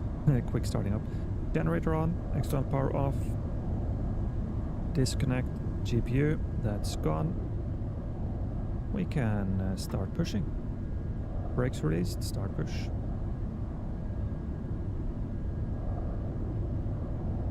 So he's connecting. Never used a push tug like this. It's always with a bar, push bar. Starting pushback, and you may start engines. Starting engine number 2. And that's the bug, right? So I have to press it twice. Introduce the fuel. NH, NL, fuel flow. ITT, oil pressure, prop start spinning.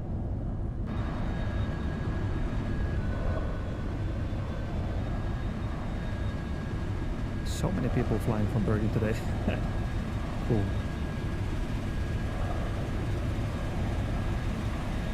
Beautifully animated, these starts. That's very cool. I think it's a beautiful aircraft as well. It's so narrow, long, yeah. I like it. So starting number 1. Same start bug on the start select switch.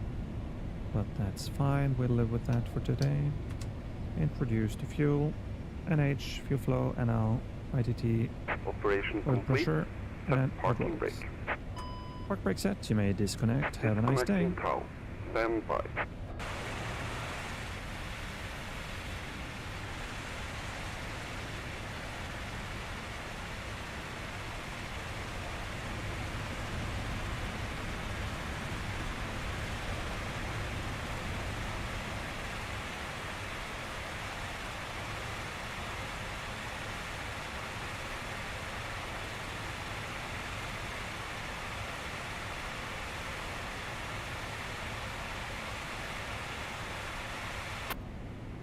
Starter cutout, start complete. APU goes off. First the gen and then the power. tow is disconnected and bypass pin has been removed. Hand signal on the right. We'll see you next time. Have a safe flight. Thank you. Have a nice day. Bye-bye.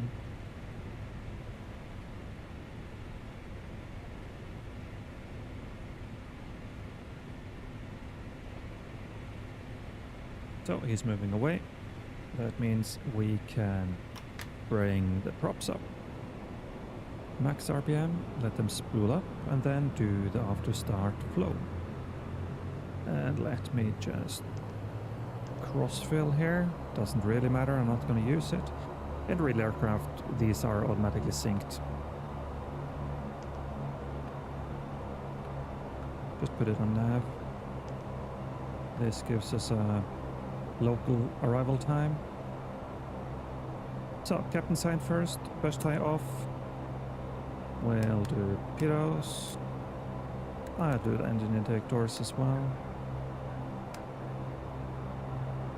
Everything looks... Oh, I forgot this one.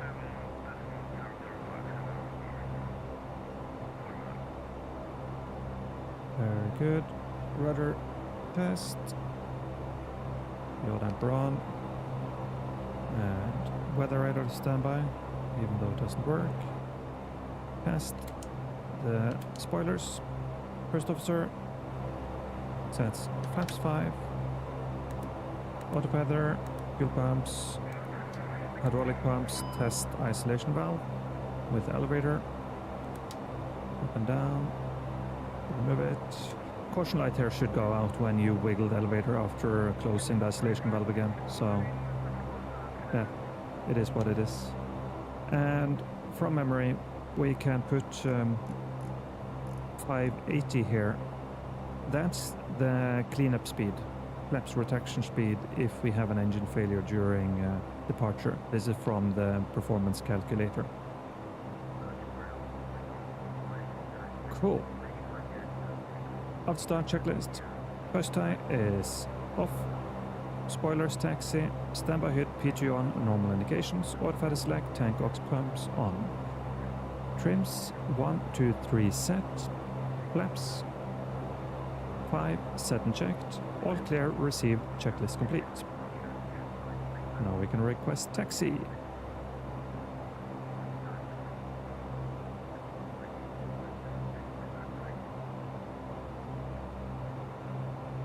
Widerøe 454 request taxi.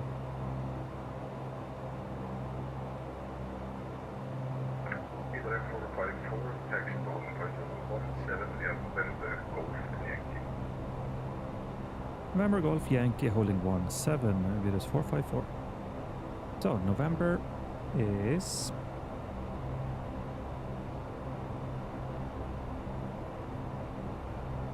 Taxi charge, where? There. More normal here would be Mike, but maybe he has an incoming aircraft. We'll do November. Have a quick look out here. November is strange, but okay, it works. Let's go. Please 9 Flesland ground, clear to Bergen, go up to charter departure, initial climb 6,000, squawk 2023. So the closest here is Mike. That would be the normal taxi from 20 or from stand 19, but it doesn't matter. It's just 10 extra meters. Golf is straight ahead here, slightly to the right.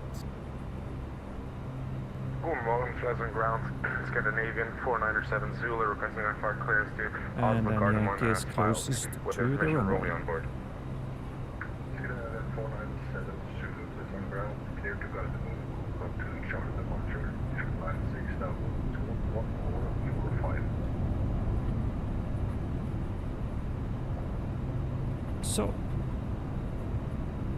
let's update the speeds here for the right weights. 121, V1 and VR. Could be a split here since it's a wet runway. I'm not gonna bother. 6,000 feet set.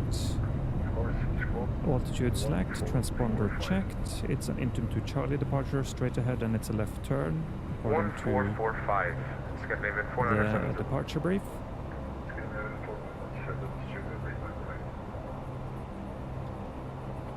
We can take off from maybe, well, we can do Alpha 4.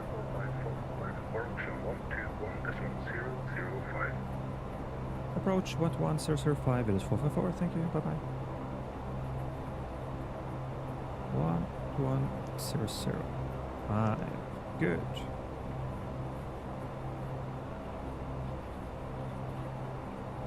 Flesland approach, hello again, Widerøe 454. We are ready for departure from Alpha 3. Scanner 454, Flesland, Norway, and right short taxi, holding point Alpha 3, and hold short runway 17. Taxi hold short 17 at Alpha 3, Widerøe 454. Scan for event 3 to Alpha, descend 6,000 feet, QNH 9071. 6,000 feet, So, QNH here we have someone coming in. 3 to Alpha.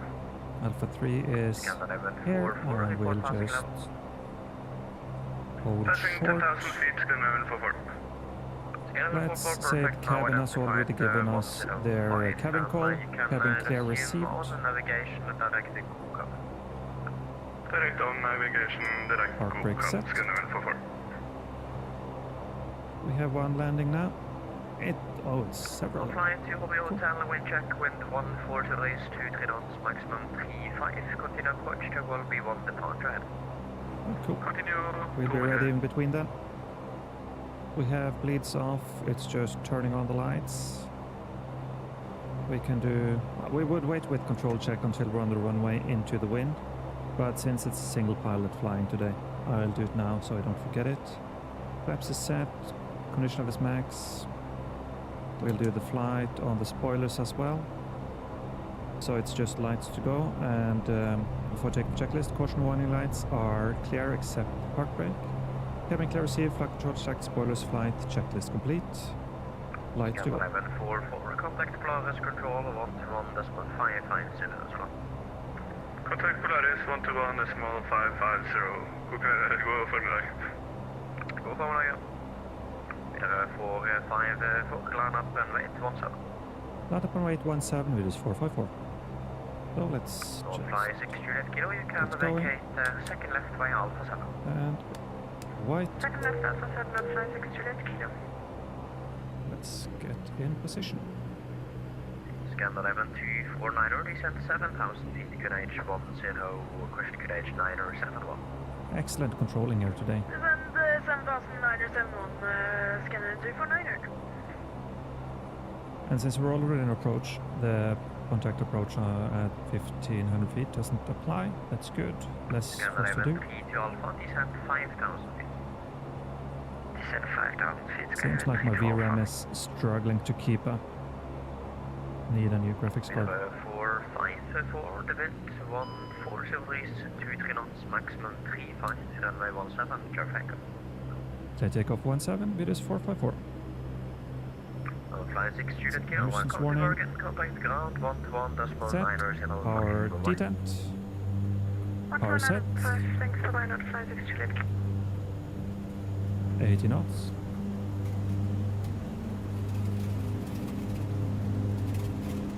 B1, rotate. P2 Alpha, descend 4,000 feet and via Gilva, clear right as Whiskey 17. Positive rate, gear up. Descend 4,000 feet, Gilva, clear as Whiskey 17. This is one of those nuisances when you're doing a turnaround, but it's gonna go away. Gear checked, select LNAV. LNAV selected. 1 feet, flaps 0. Remember the bleeds. Flaps 0 checked. Set, climb power Approach, hello, 900. 611 at Q400.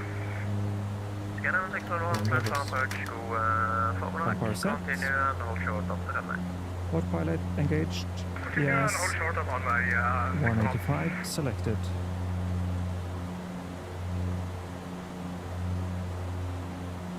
And we can do the pumps. 454, right and defined, report passing on. It is 444, passing 2008 now. 454, Roger, climb flight level 150 and left turn direct 2 min. Climb flight level 150, left turn 2 min. It is 454, thank you.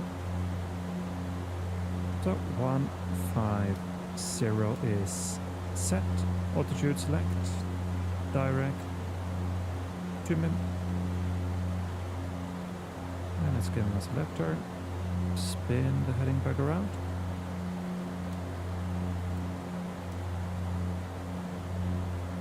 And we're above terrain. Let's do standard. Passing 5-8 set and cross checked. Got the screen here. Time checklist. Gear set. Flaps is 0. Pressurization is checked. Altimeters. Let's do a nice. Altimeters standard. Checklist complete. Cool. Nice departure. So, there's Flesland. Lots of traffic today. Stockholm. Flesland and Bergen in the haze down there. Scanner 611, I line up and wait, runway 17. Line up and wait, 17, 611.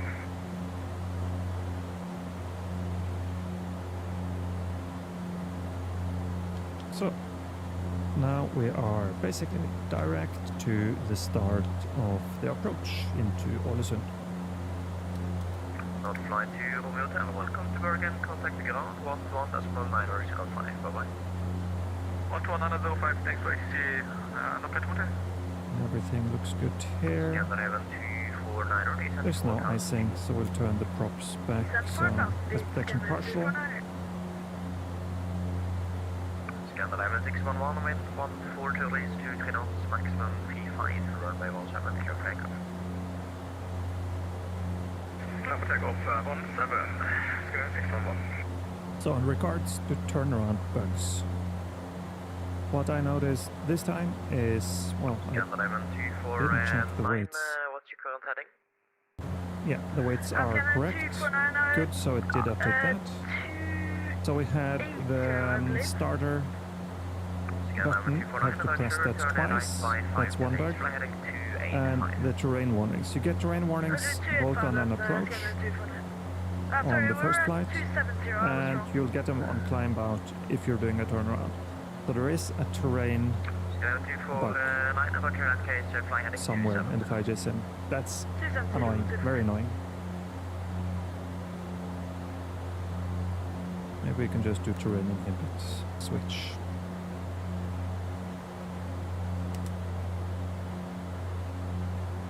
I'm not sure if it works. I think I've tried it before. It's very nice and calm here now, so I'm gonna go to pitch about 5 degrees. It's more comfortable for the cabin and passengers, at least if they're walking around with their trolley trying to sell stuff.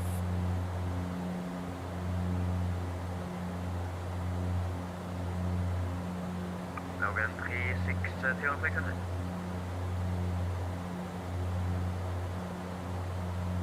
Logan 382 on frequency. Is it commented, Jeffrey, on the UNS? And I totally agree. It's a very nicely crafted piece of software. And it's cool to have something different from Boeing and Airbus as well. Let me just check. What was our filed? Oh, just 150. Okay, so that's due to the winds. Hello, are you ready for departure? As you can see here, 150 is fine.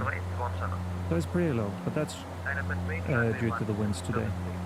It looks fine here, so let's just keep it. So we have altitude captured.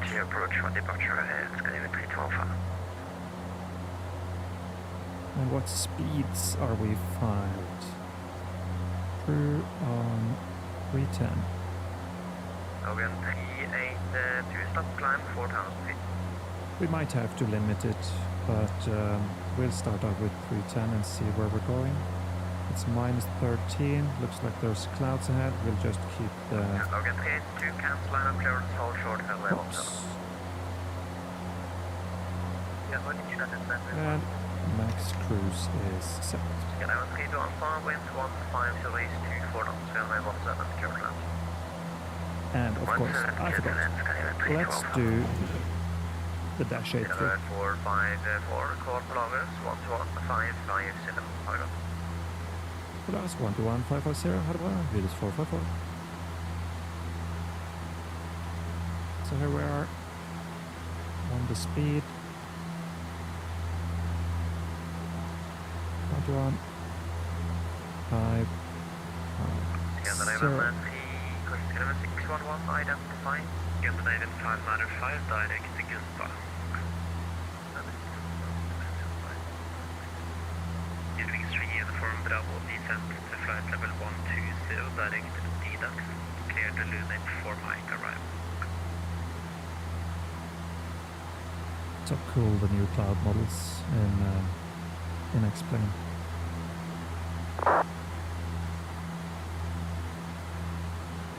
Polaris, hello again, Widerøe 454, flight level 150, inbound 2 min. Setting up for RMP 06. Widerøe 454, roger. Scandinavian 14660, the 29ers, 010. No, I haven't made UNS videos outside of just what I'm doing in the flights. I see what you're saying, though, about RNP or RNAV approaches. We fly mostly RMP LPV approaches. And that's just because it's so damn easy in the dash. You program it, you just put in your new altitudes, and it will follow it in. You don't need to push any approach button or anything. It's auto-arming. As long as you're not on vectors, then you're gonna have to do something. I can make a video of the nav page, basically then. So, if you're on LNAV, in cruise or descent or approach or whatever, and they're starting to vector you, you have two choices.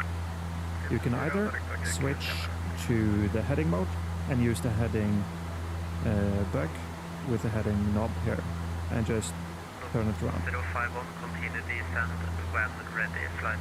If you're setting up for RMP approach, that is the hard way to do it. So let's just reduce the speed a little bit and put nice protection boots fast. Yeah, so if you're setting up RMP, that's the hard way to do it, because you're in a non-automated mode when you're using the heading mode. What you can do is use the heading mode in the FMS. And that's going to give you an LNAV heading instead. I'm going to turn off the shakings when I'm... So, we're now on 009. The command heading 009, enter, enter. And it's now going to show... okay. LNAV heading select. I saw a little bit of graphical bug there when it's inverted. But LNAV heading select. Okay, that's wrong. You need to go back to heading. Okay. Let's do direct 2 min again. Good day, EV2298, passing 17,600,000 feet, direct, dip mode. So, what happened there, and this might be a bug in Amy's FMS. It started turning around to go to 009 the other way. It shouldn't. If you're on that heading, it should just catch that heading, follow it, and fly.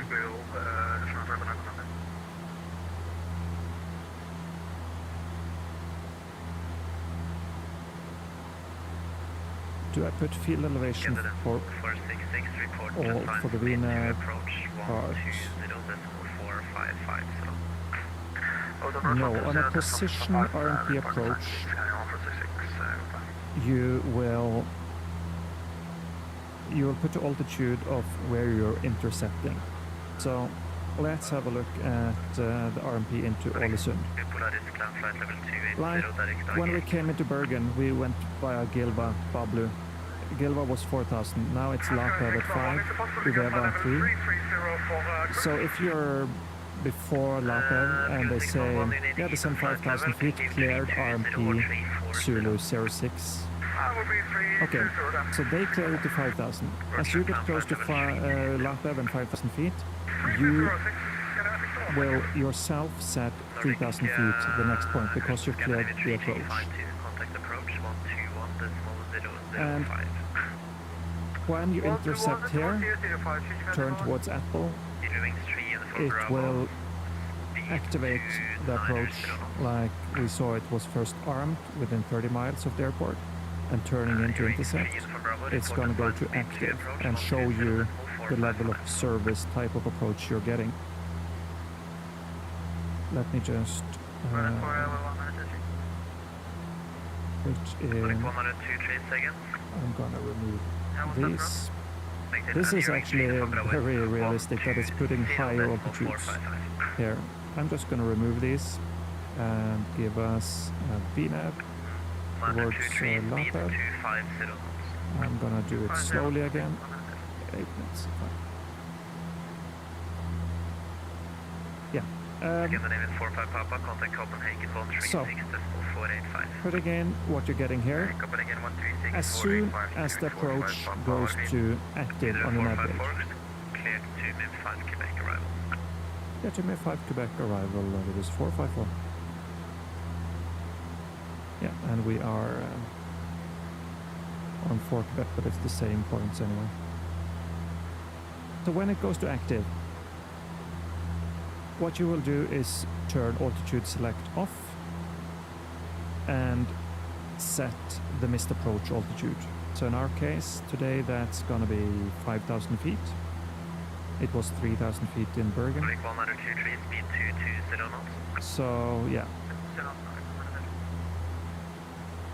that's what you're gonna set. Yeah, VNAV is the glide path, that's correct. And it's as long as you'll see it on this approach now, we're not going to get vectored at all.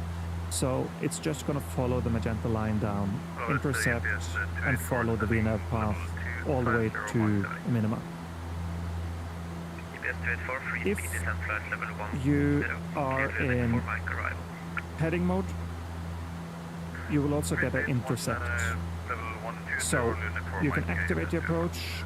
Yeah, it's going to be intercept and activate approach. So I can make a video of that. I don't want to start messing with that now we're on VetSim. But yeah, after you activate it, you can intercept. So when you're in heading mode, you will press intercept, and when it's intercepting that inbound turn, it will just intercept it like an ILS in approach mode, basically. So it's going to treat it like a localizer. So it's very intuitive. But yeah, I can make a video.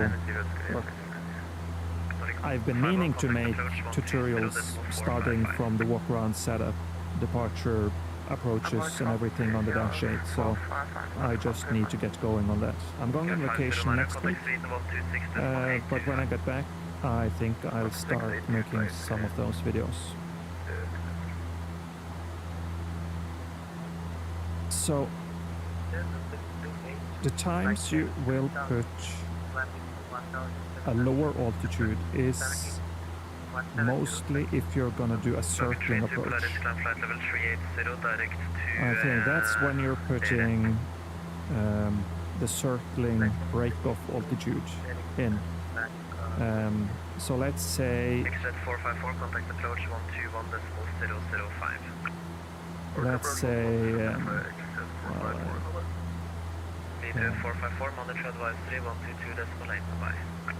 1228, tack så du ha. Bye bye, Vidders 454. That's all. Okay. 1228.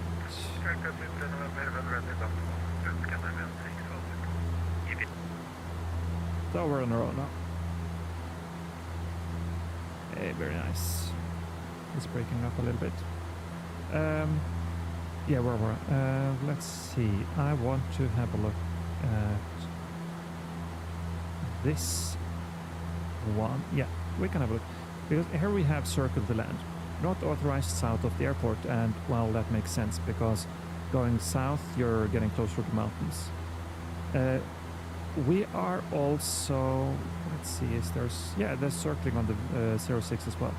So you can come down here and break off, go out and circle to just do a visual right downwind, visual right base to land. That's perfectly acceptable. And in Ålesund's case, if you have winds coming from south, southwest-ish, there's a lot of mountains here. It's a very turbulent approach coming into 2-4. So even with the tailwind, coming into 06 and then breaking off to circle and land on 2-4 it is very often the better option if traffic permits. So then you would set a minimum descent altitude. So if we are, let's say we're doing 180 knots, yeah, that would be reasonable for us, and maybe for a Dash 100 they would do lower.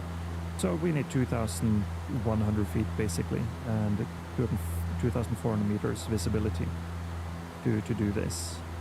And yeah, you're just leveling off using altitude select.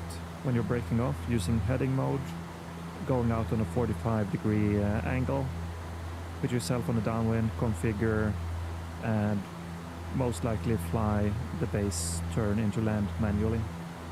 So easy peasy, but yeah, it's easy at least in a dash because you have so much control of your speed and descent rate with these huge propellers, these barn doors.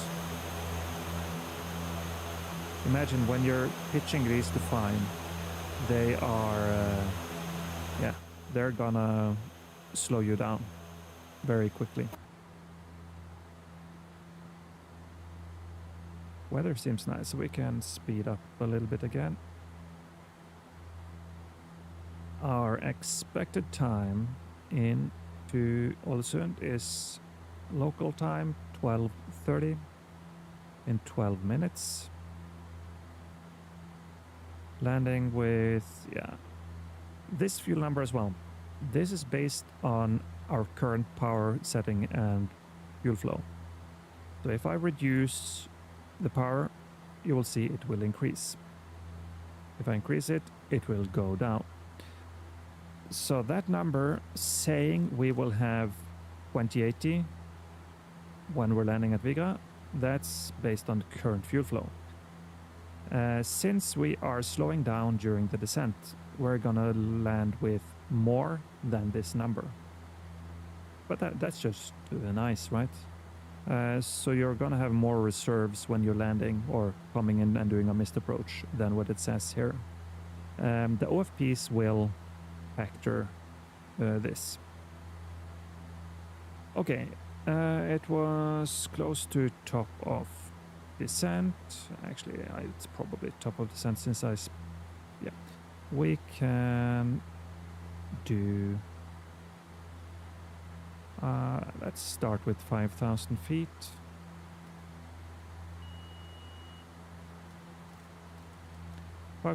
Altitude select, vertical speed, start down 500, VNAV armed, and the path is coming in. Watch the speed. Reduce the range a bit. And it's very nice here now.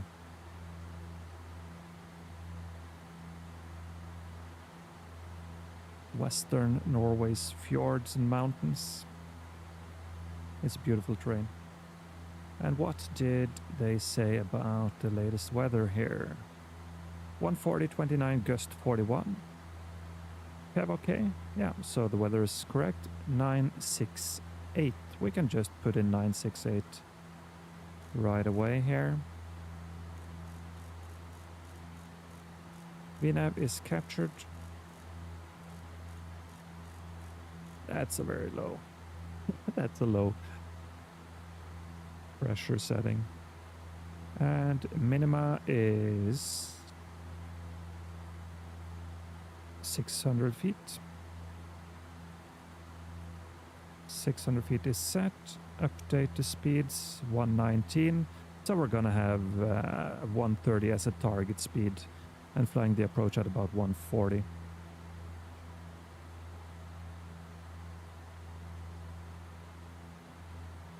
Jeffrey, the reason why we often do this vertical speed 500 and then arming the VNAV is just the aircraft, if you're just doing VNAV, has a tendency to do a pretty, not violent, but an abrupt transition from level to descent. All aircraft are different in this for some reason. Some do it nicely, some tries to climb a little bit to intercept the path. And yeah, so, but 500 down and then arming VNAV to let it intercept on that angle is more or less one of the nicer ways to do it. And we're trying to get closer to 3 degrees. What I'm doing today is I put in 1800 feet as my target vertical speed. I did that because we have a lot of tailwind. So I could maybe even go a little bit lower. If I have a 60 knot headwind and I know that's gonna stay until we get low, then I would put 2200 feet because I could do a steeper descent angle. A normal day is about 2000 feet per minute. This is something you will play around with based on headwind, tailwind, no wind, and your weight. If you're very heavy, you would also put in a lower vertical speed because it's harder to slow down. If you're light, you can do a more aggressive descent path instead. So it's a little bit experience based. So,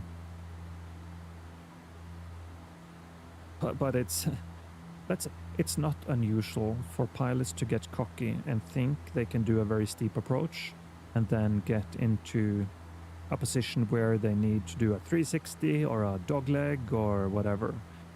I've done some of it. I've been pilot monitoring for the rest. So, yeah, that happens. Or maybe you're getting a shortcut, right? And you have a tailwind, or you're 28 tons with a tailwind and a shortcut on approach. Yeah, it's just not gonna work. Light is on, let's say cabin clear, there's no clouds, ice protection partial, and that's fine.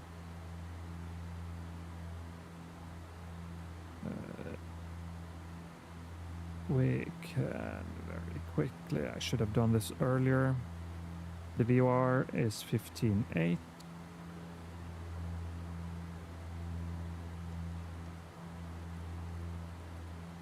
Nice to have some distance readings. 15.8 is set, and we can see it's just 16 miles, so we will see here, approach is armed. You know what? Let's see, we're getting a vector here. Heading 320. Enter, left. Okay, so now we're in LNAV heading. It will try to keep the path, but if it goes too far out, we can just go vertical speed as well. So, now we have activate approach, and this one will show up when we are, I think it's less than 90 degrees off. So let's slow down a little bit. Speeds are set for a flap 15 landing. I prefer flap 15. others like 35, and some do 15 in one condition on one runway and 35 on another. I'm not a big fan of 35 landings, personally, and especially not in the FlyJ sim that's already feeling sluggish. So next altitude was, let's do 3,000 feet for Uveva. 3,000 feet set, altitude select. Okay, so what will be a heading now to intercept Uveva? Let's say we're getting 345. That looks good. 345, and that's a right turn. And now the intercept becomes available. We can activate the approach. It's still in LNAV heading select. And we can say, let's say, turn to 0 or 0. Enter. And now we're going to turn over. Okay, so how do we fix this? We might have messed up a little bit, but let's say we can do 090. And just let the aircraft come around. I'm gonna increase the descent rate a little bit.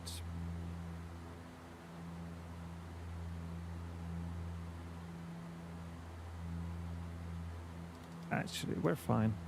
Let's do 1,000, slow down. And now when it's coming around, we're gonna get the intercept again.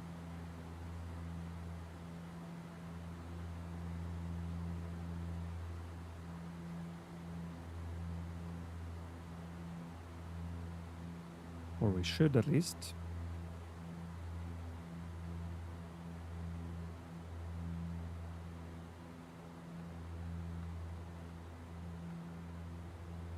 Watch the speed now. Since we're leveling off, we're actually visual as well. Now, the intercept is here. Let's intercept. So, LNAV heading intercept. So when it's getting closer now, it's going to intercept.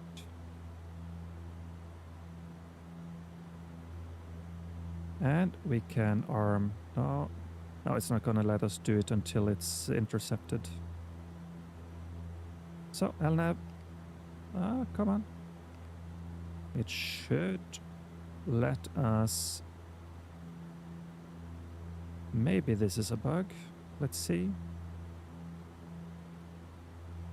So at ball is 3,000 feet. That's a final approach fix. So we're not high at least, and the runway is just ahead of us. So it's not letting us do VNAV. That's a little bit strange. Let's see as we get closer. Well, it's just 1 mile to Atball. Let's keep an eye on this.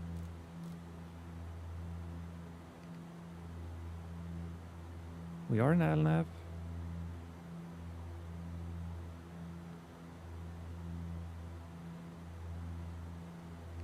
This, I think, is wrong. Let's do vertical speed and just start getting down.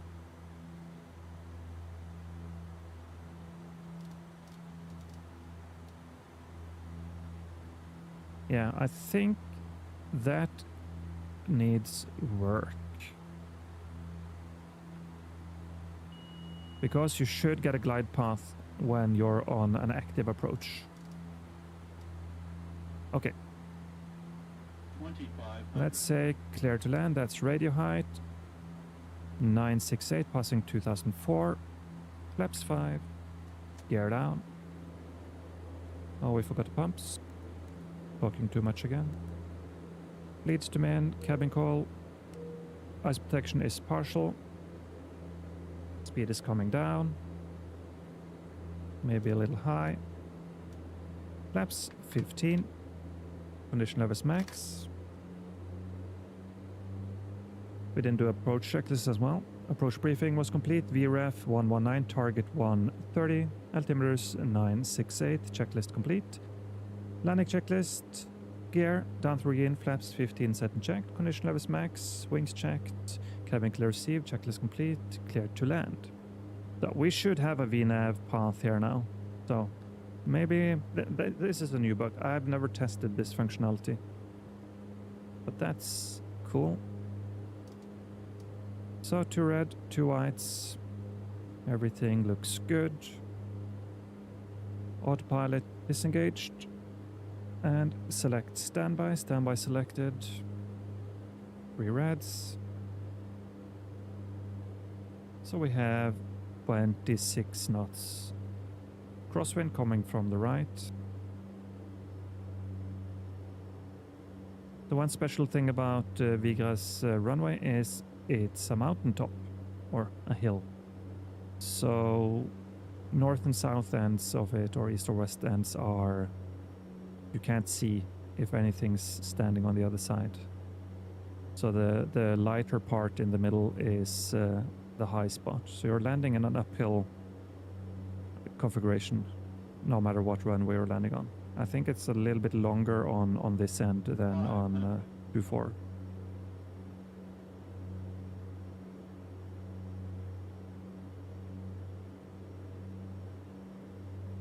So I'm flying with a little bit more speed due to the winds. So here we have a little balloon. Speed is a bit high. Keep coming down. Keep the speed coming down. It doesn't want to, but that's okay.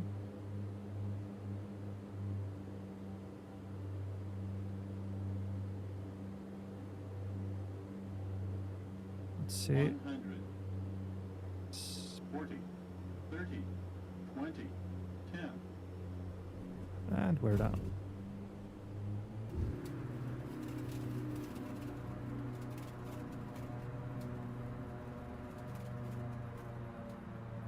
Nice weather here, despite the winds. Windsock is straight out.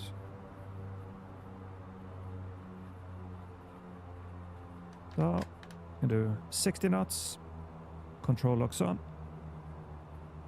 And we'll taxi off here at Bravo.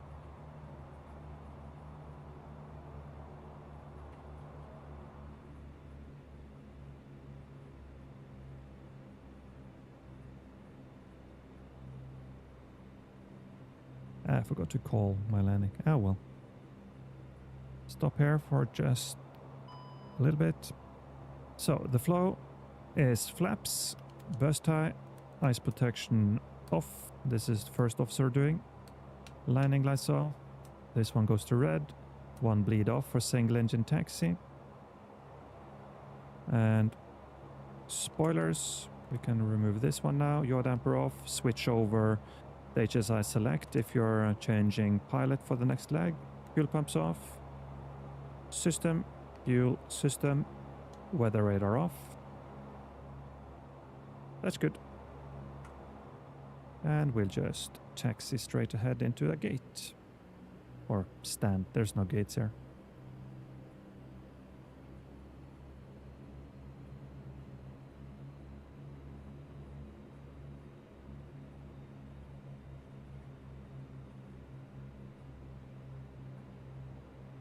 And to avoid blinding the marshaller, taxi light comes off.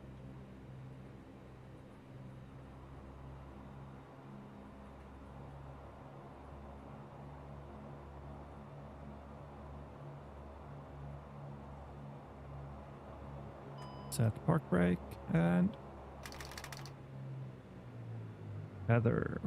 Start feather. Leads off.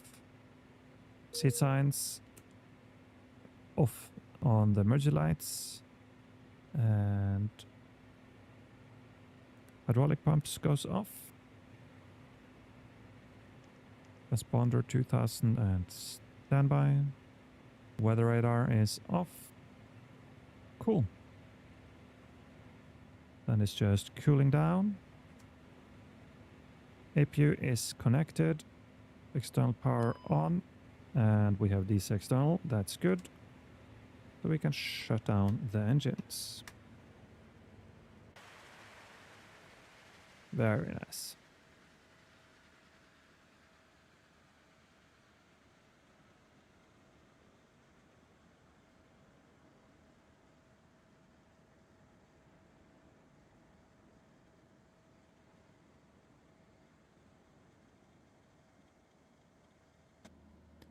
Cool. Prop stop spinning. Collision light goes off. And, well, here is a bug. Let's do the shutdown checks. So shutdown checks says park brake on, nose wheel steering off, external power APU is on, we have external power. And then it says battery switches as required. If you are running the APU, you keep the batteries on. If you're on external power, you turn the batteries off.